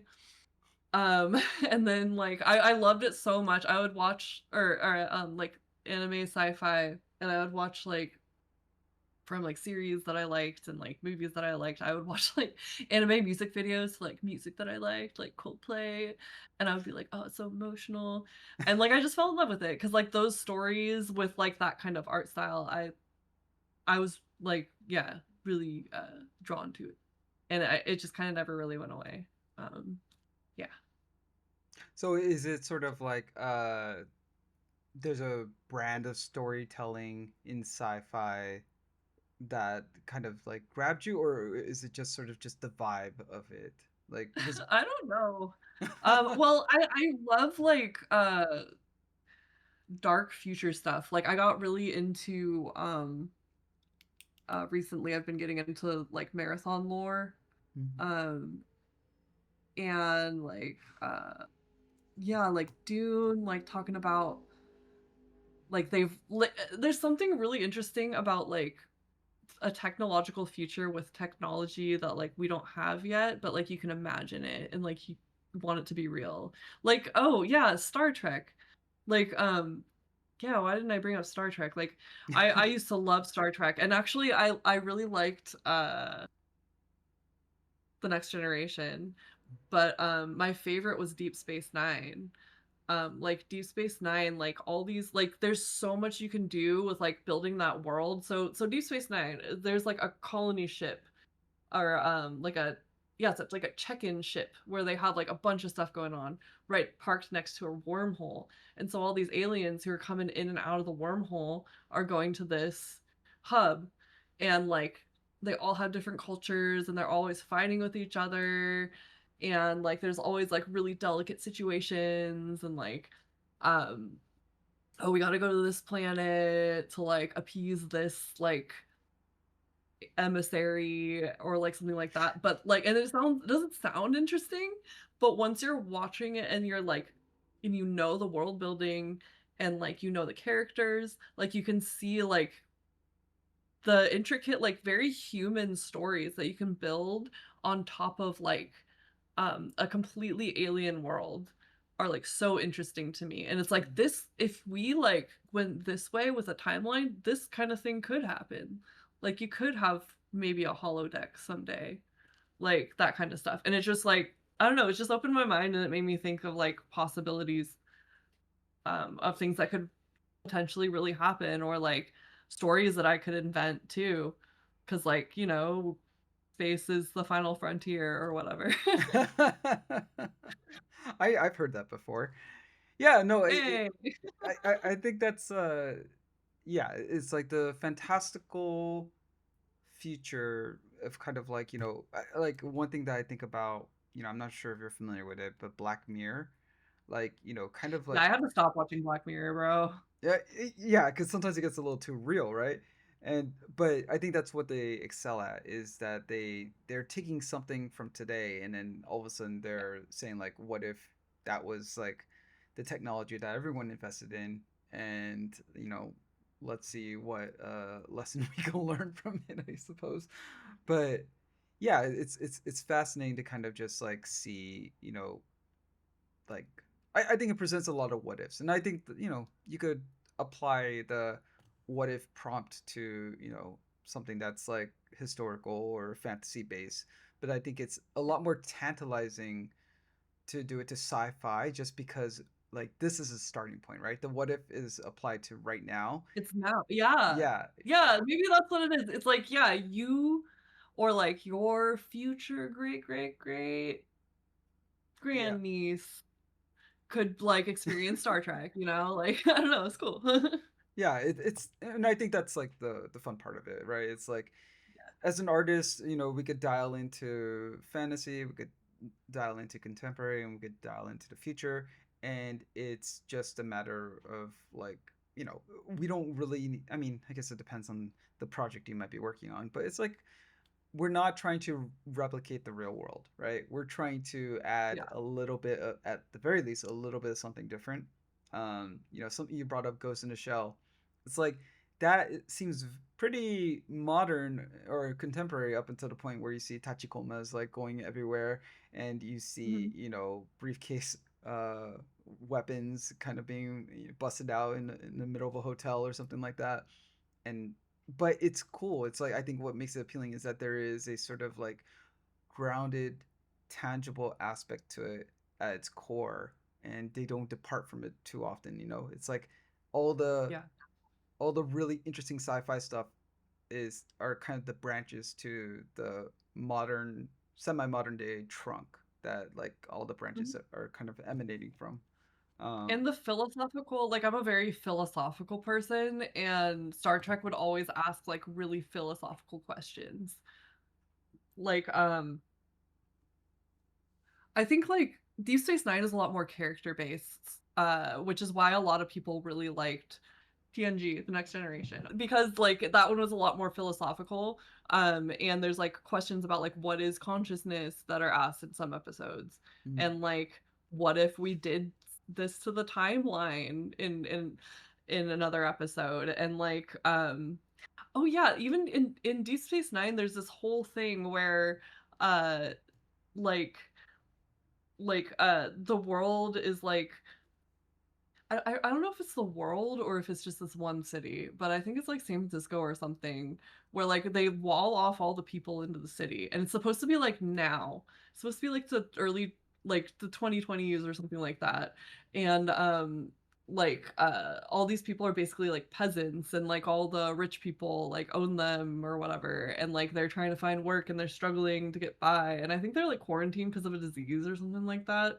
Um but I was like, wow, this is like awfully like reminiscent of like nowadays. And it's all like the mm. captain gets like sucked back into this time, and he has to figure out like what he would do in this time. Like, would he become like the working class hero that these people need because they're like all dying? Like, yeah, it's like, what would you do? Like, what it makes you think about consciousness, like all those kind of things, like I think are really fascinating to think about.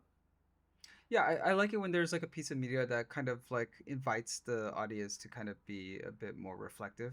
It has Yeah. a moral to the story or a lesson to be learned.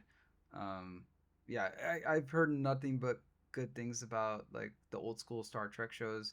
I need to give them a chance at some point. But I can help you with that because like it's not all watchable, bro. okay, send me your Yeah. recommendations, even if it's like kind Yeah, of yeah, like yeah. you only want a couple episodes from this season and the rest you can ignore. Just skip season one of the Next Generation. Just skip Okay, it, man. man. It's like Okay. actually racist. Oh wow. Okay. Well, you're always gonna have some of that wherever you go, even if it's the future. Yep. Um. Okay. So you have this passion for sci-fi, and then you get this opportunity to work on a sci-fi game.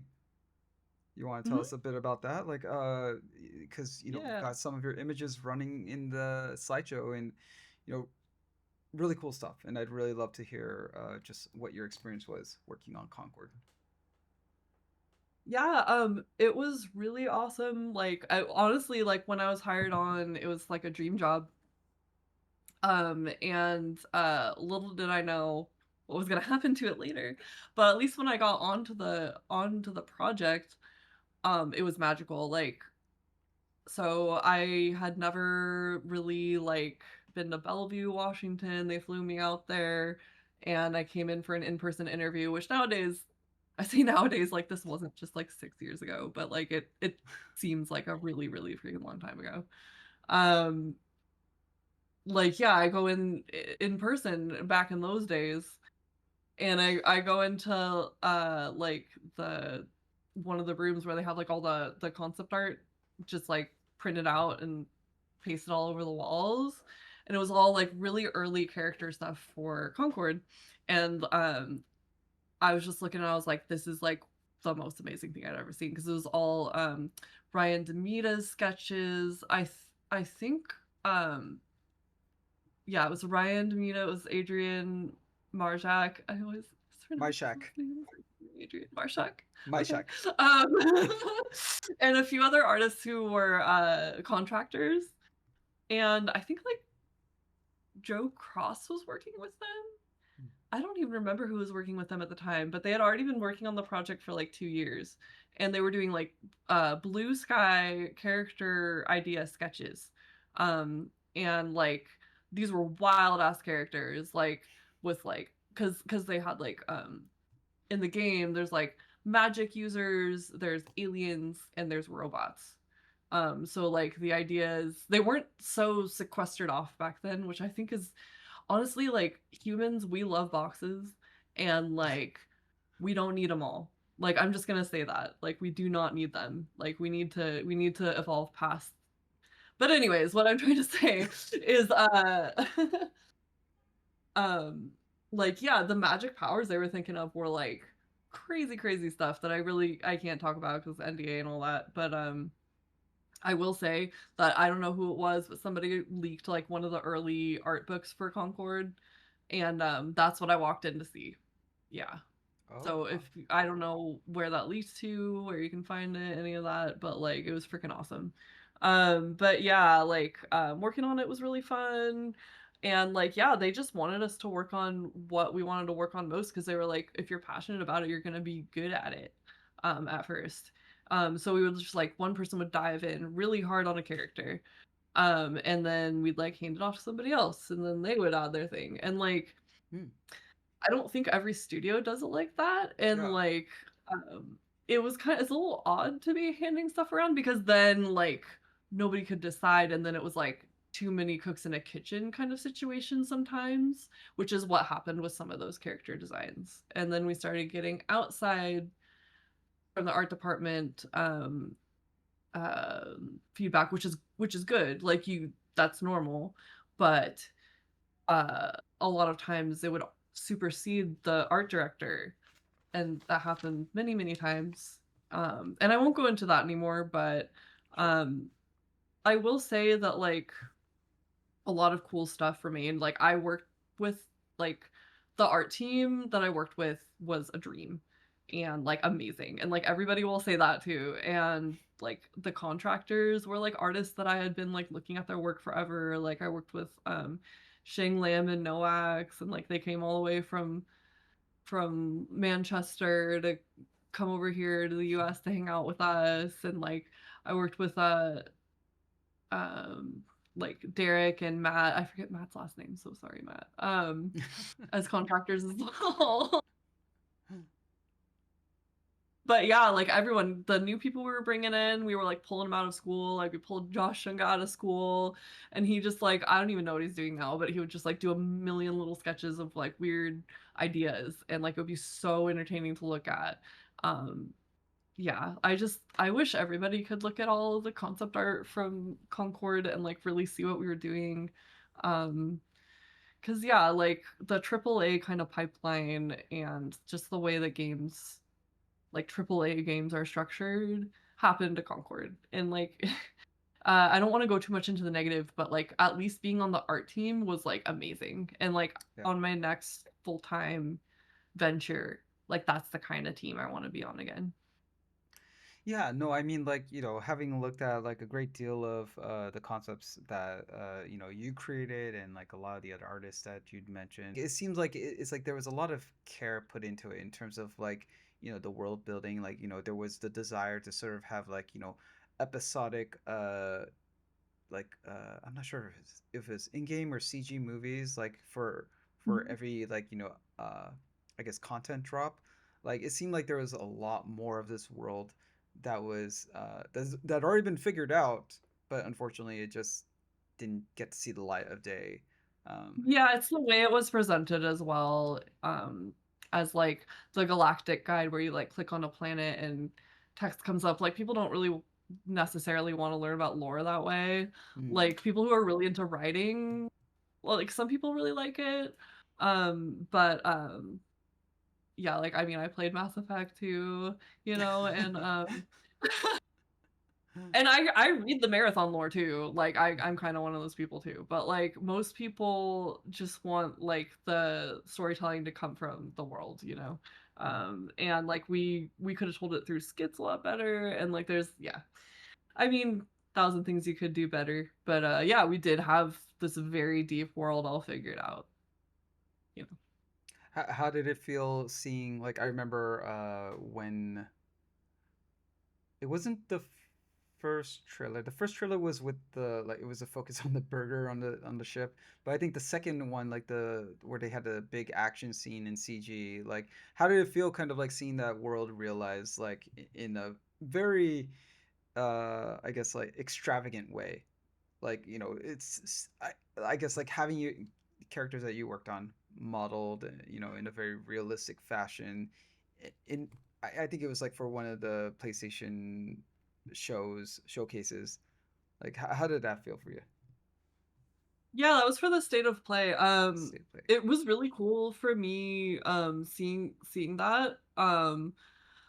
But yeah, I watching it, I was like, oh, the three characters that they chose just happened to look like Guardians of the Galaxy, and that's probably what everyone's gonna focus on. And it was.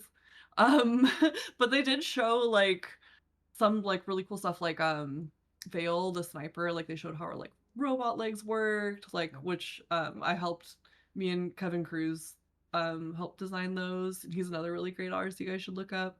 Um and like seeing her abilities and like one off like the animation on him was like amazing. I mean it was amazingly made, but yeah, like I mean, you know, Concord, all that good stuff. Yeah, it does have like for as much as we're saying like the art and like sort of like the world building and all that, like it seemed like a really great opportunity there. It's like unfortunately you have to pair it with just like the reality of like it didn't get much of a chance to show itself. And and you'd mentioned Yeah. there kind of being outside influences. It's it's unfortunately nowadays it's too familiar of a story. Like I think that that's something that just happens to happen. Like I don't really play multiplayer games all that much, but like for what's worth, like the whenever I'd watch like um, journalists kind of talking about the game, they talked about it favorably. But and I think that that kind of led to just like a lot of like surprise as to like why Concord was being taken down and people are being refunded. Um, but yeah, I obviously we have High Guard as another example, right? Where it's kind of Yeah. like that really didn't get a chance to show its full potential, and at the same time, you look at the art that that team did, it's like fantastic. And but you could also see progressively that like the vision of the game kind of steadily You can changed. see the cooks entering the kitchen. Probably, yeah. I mean, that's some Yeah. I'd love That's what to be it able to talk with their team and just kind of like just see how they feel about like because it's kind of obvious when you look at the artwork where it started and where it ended.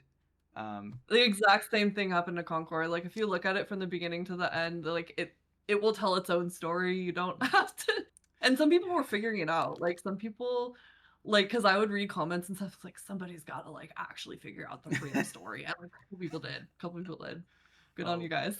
oh boy, yeah. No, but with sci-fi, it seems like it's a tale that you're still chasing. and you'd mentioned earlier that you have your own sort of project IP that you're working on called Wayward Heavens. I'm sure there's a great deal of this that you want to keep close to the chest, but if you could kind of, for as much as you're comfortable sharing, like, could you give us a bit of a glimpse into that world? Sure. It's actually like originally I came up with like the idea in college for my senior project thing. And it was just like a slideshow of illustrations I did. I don't want the world to see it. It completely changed since then, but I liked the name.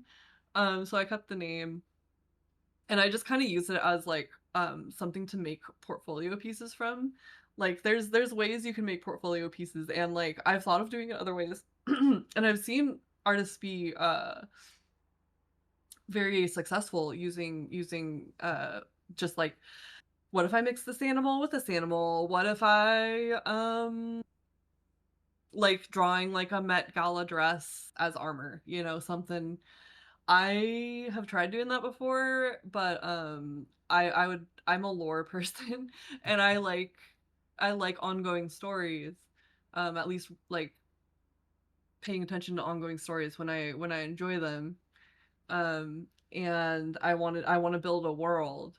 Um and there's pros and cons to like that kind of like using that as portfolio work because everything you make for this project is kind of gonna kind of have the same look to it, but like I genuinely that's the kind of work I want to do. But then again that's changed because the project changed and like the style changed many many times. But like it has it has like filled out my portfolio and it's driven me to do some of my best work. If I'm not mistaken, once again, we're recording this on June 25th, so this might be old news at this point. But you posted a piece recently of a character, and he's gracing the cover of this episode on YouTube, Spotify, Amazon Music, Apple Podcasts. So I'm going to just highlight the character just so that it's not a slideshow. So yeah, so and I'm sorry, Amanda can't see the OBS screen and all that. But right now, this character is gracing the screen. So once again, I'm sure you don't want to be casting out too many spoilers and everything, but if you could give like a brief bio of this guy, or just like kind of like what what went a little bit behind the scenes as to like the creation of this piece, because I think it came out really nicely.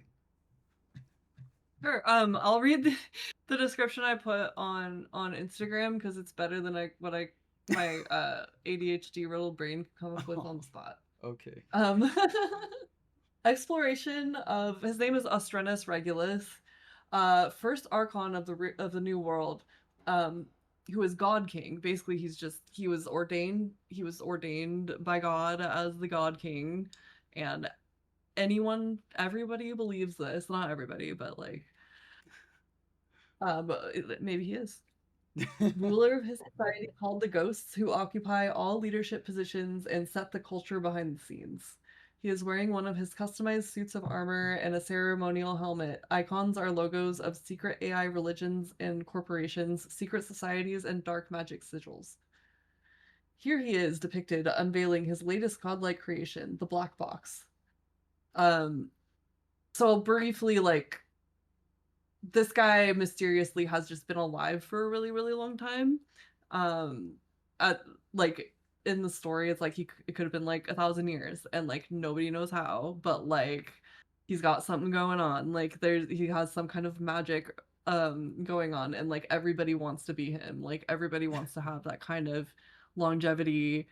He's always unveiling new technology revolving around like AI, but this time like he invented this box that can hold like an actual AI consciousness and it can go anywhere and like help you with anything and like talk to you anytime and like um this consciousness is like extremely powerful and like knows everything about you and like knows everything about who you know and like yeah, so yeah.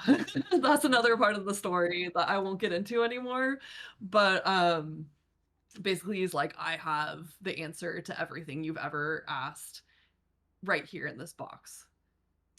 It's Aren't you impressed by me? it sounds like a bit of a something relatable to what we're going through in the world, but that's interesting. No.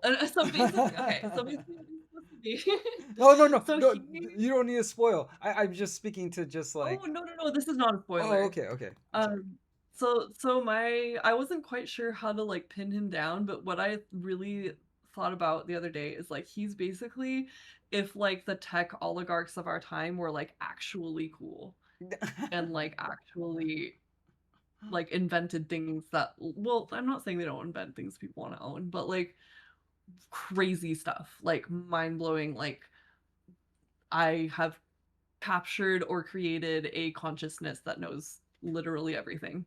Like, um, yeah, I don't know. It's like, yeah, it's like if you took this time and like, it's a 10,000 years from now, you know, same kind of similar stuff happening and also with magic. Um, yeah,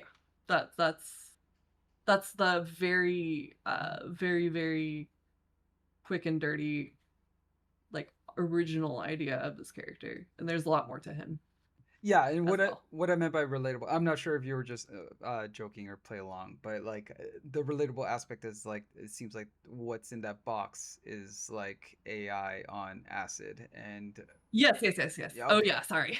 yeah, okay, okay, Yes, yes, okay. yes. No, that's cool. Really, it's got this really creepy. I mean, I guess like for your description of him, uh, I think your design successfully communicates that. That's good. He seems like a very imposing figure, and at the same time, I can imagine him up on stage giving an annual presentation of the latest technology that his company is going to be unveiling. So, um, Yeah, it's like it's also like he's basically like the head of like a corporation, government, religion. So it's like everything. it's a Like lot. he is the god. Yeah. I mean, that's the best way I could describe it. No, that's a crazy description in a good way. For me, sometimes like what I feel like every piece I do, there's something new that like I've learned. Is there anything that like you're in the process of making this that you're kind of like, oh wow? I mean, I guess in retrospect, you felt like you pushed yourself in a positive way. Yeah, I learned a lot about so I modeled the helmet because I just want to be able to like take this and use it in other pieces and like draw it from any angle. Also like I'm a design person and like I just really wanted to make sure that like this was exactly what I want it to be, if that makes any sense. Yeah. So I modeled it as precisely as I could, quick and dirty, because I'm not a modeler. Really, I'm gonna get better. Mark my words. Right now I just use it to make a block out and draw over. So yeah, I modeled my first like not from scratch, but like might as well have been from scratch head and helmet. So, but also I use Clip Studio Paint, not Photoshop, because Photoshop's like $80 a month or something, Jeez. something crazy. Yeah, I know. Yeah, and it also feeds your work to their AI platform, which like I usually yeah, I just rather they not, you know, Yeah. especially if I'm working on like client projects, you know, like so anyways, um there's all these really cool like filters that are coming out for Photoshop. Like you can do dithering and like pixel art and all this cool stuff. And I was like, damn, like I really want to be able to do that.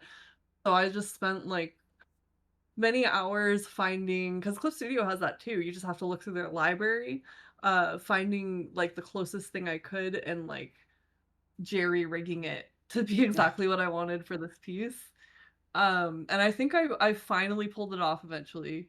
Another thing is I really like I started off my career doing more graphic design work for t-shirts. So I didn't do logos, but like I was always like someday I'll do logos just cuz it's a thing that artists do. And then I like never really ended up doing them. And I was like, man, this project is cyberpunk and like there's a bunch of like secret societies, secret religions, like secret corporations, not secret corporations. Like I gotta make a bunch of logos basically. So um I also don't want to pay for like Illustrator because like that's also very expensive monthly. So I was like, what's the alternative to that? And I found I forget what it's called. I think it's called Inkscape. Oh, Inkscape, I yeah. don't know. Yeah. So I did some of these logos in Inkscape and I did some of them in Clip Studio. And Clip Studio actually has pretty good like pen tools and pretty good like line art because it's originally made for manga, where you really have to have the precise like crisp nice line art and like get these smooth lines.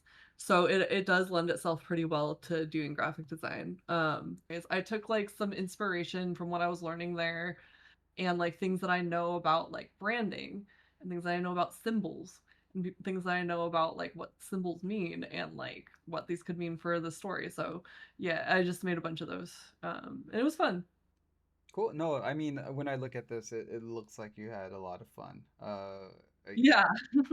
yeah, and you know what? Like my favorite thing about this piece, actually two of my favorite things. Number one, I'm always like a nerd for I guess like high key, very like off-white outfits. I think that's why Veil is kind of like one of my favorite designs that you've done for Concord, because she has a very like high Oh, thanks. key off-white outfit, with a little splash of color for her hat.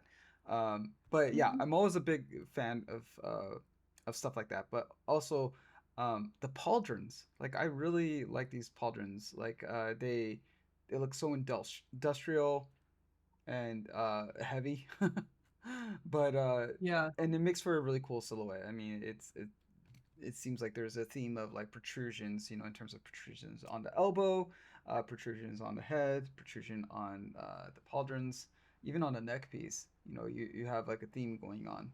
Um, but yeah, really cool stuff. Yeah. Thank you. Yeah, before finishing this, I did some like iteration sketches and just like figuring out the shape language I wanted to use for this character, which is heavy rectangles and squares. Mm. Um yeah. Did you post the sketches on your art station? I actually haven't posted this on ArtStation because Oh, there's a okay. lot more there's actually a lot more exploration I want to do with this character. And I Ah, wanted to do like a huge ArtStation post. okay. So you can, yeah, this is just on social media right now. But it will be on ArtStation eventually Yeah, no, and with I'm all the iteration sketches and stuff too. yeah, I always appreciate when artists throw up like even the embarrassing stuff, paired with the final, just to kind of show like what that process was like. Um, but yeah, thanks for allowing. I'm never gonna remember this guy's name because I just It's fine. actually I'll put in some effort. But Even thank you. coming up with the name was so much fun. Wait, I'm sorry. What was that? Anyways. Oh, sorry. Coming up with the name was a lot of fun too. Oh yeah. No, it's naming characters is always gratifying just because it's kind of like putting a period at the end of the sentence. But yeah, thank you for allowing us to have have him grace the cover of this episode. Let's see. We're gonna go back to your slideshow, see some of your other artwork. So yeah, let's see. So we've got a few more things before we wrap up the episode. The next thing we're gonna do though is one more wheel spin. And for anyone that's listening, if you feel like we're doing wheel spins a little too frequently, let me know, because I think they're fun, but maybe others might not. So let's see. Let's have question 9 removed. All right. So we're gonna spin that wheel one more time. All right.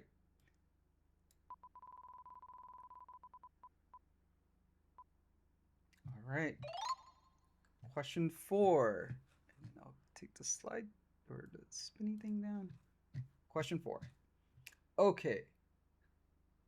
Okay. What is one piece of advice you'd give to younger artists?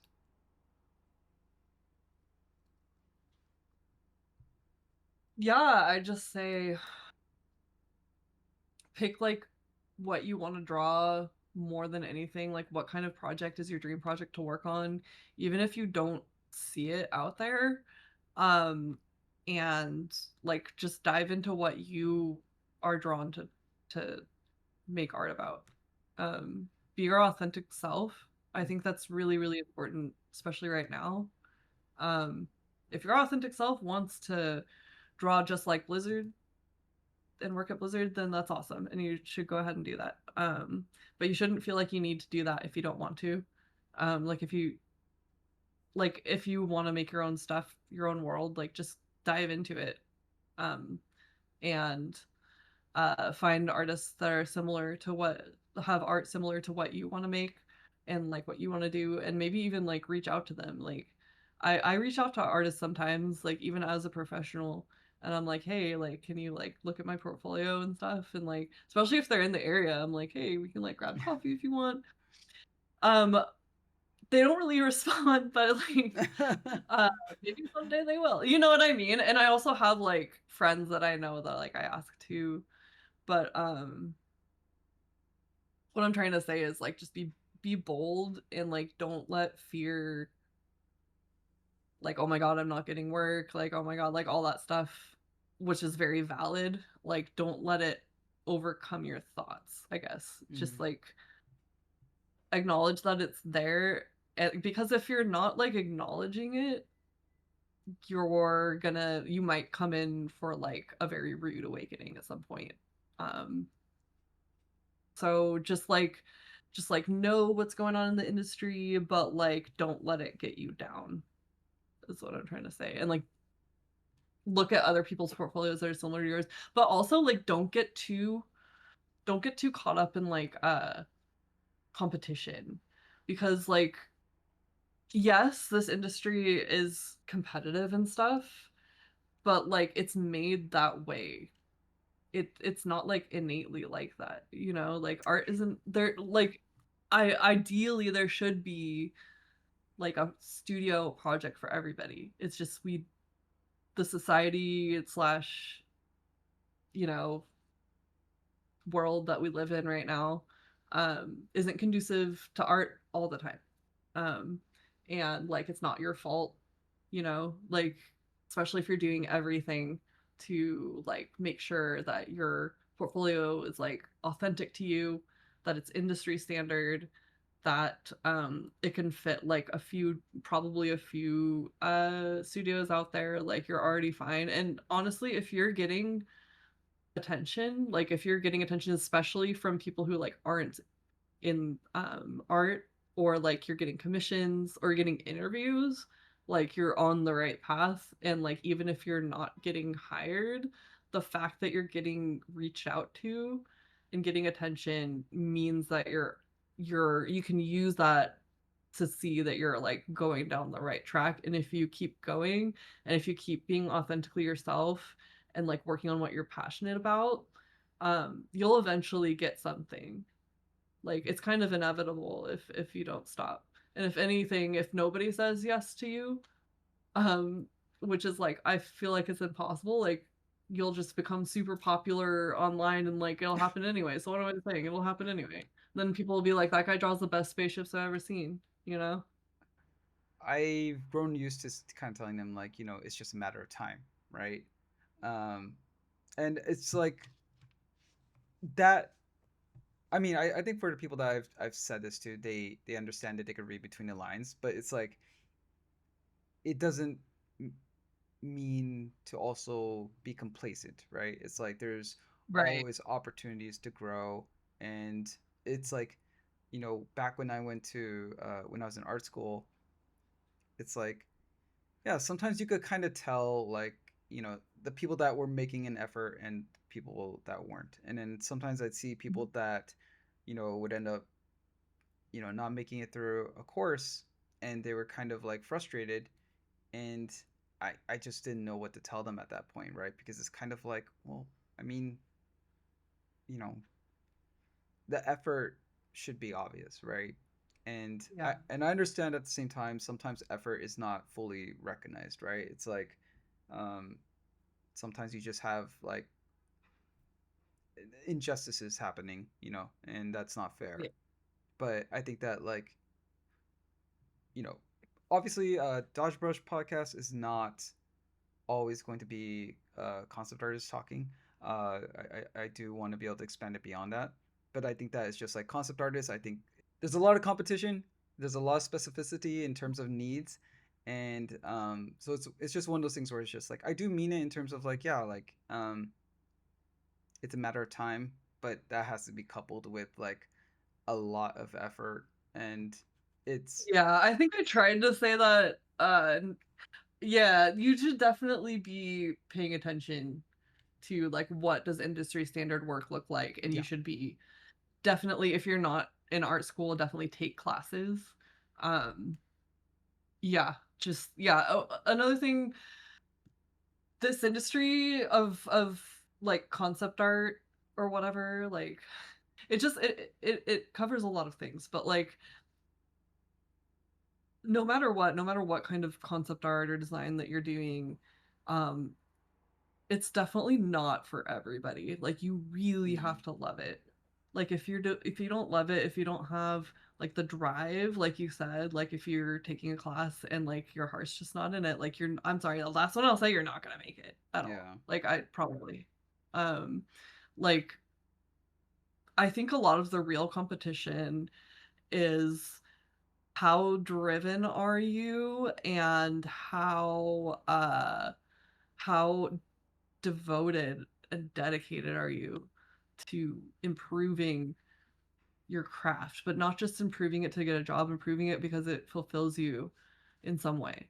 Like the people who are going to succeed, like really, really don't want to do like anything else, or like they're just so passionate about concept art because it's not like logical to enter concept art as a career, you know? And like I think a lot of it is I mean it is and but it's like only it's logical if you have the heart for it, if you have the passion for it, if you're like this is exactly like what I want to do or like what I can see myself becoming. Mm, If you are like 1 foot out, like yeah, probably not going to make it at that point. Like this is for passionate people who want to design and want to learn and have a voice. Because we each also another thing is we each have our own voice artistically. Like I could try to recreate like Mobius or and I've seen people do a really really good job like recreate paintings and stuff, but like people aren't just gonna draw like him. Like only you have the certain mindset and like personality and like wrist finesse and like ideas and all this stuff. Particular love of color theory, like whatever your strengths are. Like each one of us is like a fingerprint, you know? Um, and you have something to bring to the world. And if you can see that and if you're like dedicated to that and you're like, yeah, like, and not even in an egotistical way, just like, because everybody who tries and strives to be in this industry and like puts their art out there, who's trying equally hard is like equally valuable, I think, just in different ways. But it's like you want to be the best version of yourself that you can be. Like that's why people keep saying we've probably heard people say like your only real competition is you. Like mm, at the end of the day you're competing. Like I didn't understand what that meant for a really long time. Um a lot of it might be ADHD related, but also like I was like, what? Are they just saying not to be nice? But like it took me a long time to understand like what that means is like people can't like no one's gonna like save you. Like you're the only one who has the power to do it. Like you're the only one who has the power to get into the industry. But like if you know, you know. Like if you know you can do it, you know. And like you're gonna be inspired to talk to certain people. Sometimes like you'll learn, oh, that guy maybe is a jerk, like blah blah blah, all this stuff. You might like meet a mentor. Like I don't know, but like it's your story, and everyone has a different story, and like you have to be passionate enough to even just follow that story. And the people who are succeeding are the people who are following their like hero's journey, basically, because that's like kind of what we're made to be by, you know, oh, we're made to be the hero of our own story. Like, do you want, is this a story you want, and is this the kind of hero you want to be? And if the answer is yes, then like start working on it, and like you'll eventually get there if you're dedicated enough. Yeah, and yeah, I think I hope that younger artists like they are able to grasp onto the reality of like yeah, like it's a tough job, and you know, at no point should it be the thing that compromises your health or your relationships, but you need to be able to figure out that balance of like always going after being like yeah, sorry, always improving, and at the same time, you know, authenticity, as you said. Uh, yeah, it's a very demanding thing, but hopefully there's some joy that could be found out of it. You know. Yeah, like it sounds really tough, but it's like a tough thing that like people run marathons all the time. I don't understand it, but like they really want to run that marathon, man, and they're like I ate this many calories and like I did this much stuff, and like yeah, like it's something you want to work towards. And like somebody else is going to be like, "What?" Like but you could get laid off and blah blah blah, and that's true, and it's really scary and stuff. But like, if you really love it, you'll still do it anyway, and you'll like, and if you want, if you're driven to fight for that kind of justice to improve things, then that's awesome too. You go do that, and if you're not driven to do that, just be the best self you can be. Like we're all unique snowflakes. It's just like yeah, just be a driven snowflake. A driven snowflake. Okay. I don't know, man. Let's keep going. Okay, cool. So let's see. We are okay. So one thing that like I've since the recording of the last episode, one thing that I wanted to introduce to each episode is I mean for now we're calling it a shared spotlight. So, you know, right now we're spotlighting Amanda, but, you know, I think this kind of goes with the whole pay it forward mentality, right? So, Amanda and I, we've both prepared an artist that we want to share with everyone. Um, and, you know, I guess I'll start if you don't mind. Yeah.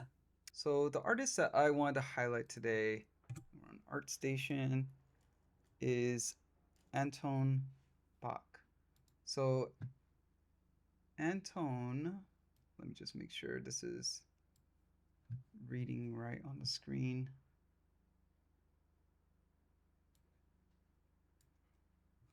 That's good enough. Antone, I worked with on Splitgate at 1047 Games, and he was hired a little bit after I was, and his focus was on the Sabrask faction back when factions was kind of a thing for Splitgate, and I was just blown away. He just did some really amazing work, really great callouts and production art, and yeah, he helped elevate the design language, and of course, you know, he's a really decent guy, really easy to get along with, and yeah, I know that he was part of the layoffs at 1047 Games. I guess like I'm not sure how long ago it was, but it yeah, there was a point where they laid off a significant amount of their staff, and yeah, but he's as you can see, like his environment, he was a big help to the environment team. Um, I remember being in meetings and just kind of like hearing that and pitch ideas for what they can do to make the map look more visually interesting. But yeah, I will put his art station in the video description. And I will turn off. There you go. All right, and now it's Amanda's turn to share someone.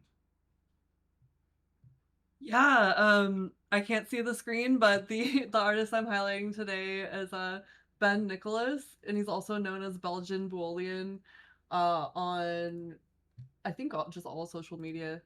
Um, yeah, and he's worked, I think most recently, the biggest company he worked with was Bungie. He worked on Marathon a little bit. But yeah, he's worked on a bunch of stuff like Halo, Watch Dogs. Here it says Metal Gear, which is crazy. I think it's just fan art. But like, yeah, he's worked on a bunch of stuff. He's a 3D concept artist. And he can just model stuff really, really fast and very flexible with stuff. He can do like 2D graphical stuff with 3D, and he uses like kind of cell shading, which I think is really, really cool. And I can definitely see like the 70s sci-fi influence, Mm. which I definitely he did a really good job with. And yeah, I love his vehicles. My favorite is his Marrow Rider, which is on his website. And so yeah, definitely come check him out with his bold colors and his graphics and all the cool. Yeah, it's like his work is very it's like what you would love to have in the blue sky phase, especially. Yeah. It's like he's really thinking outside the box. And yeah, I could see. I'm not sure if he's yet published any of his marathon work, but I mean, just seeing his personal work alone, it definitely gives that type of vibe. Um, but yeah, okay. Thanks for sharing. Um, so shout out to Ben and Antone, and yeah, I hope everyone will go check out their work. Let's see.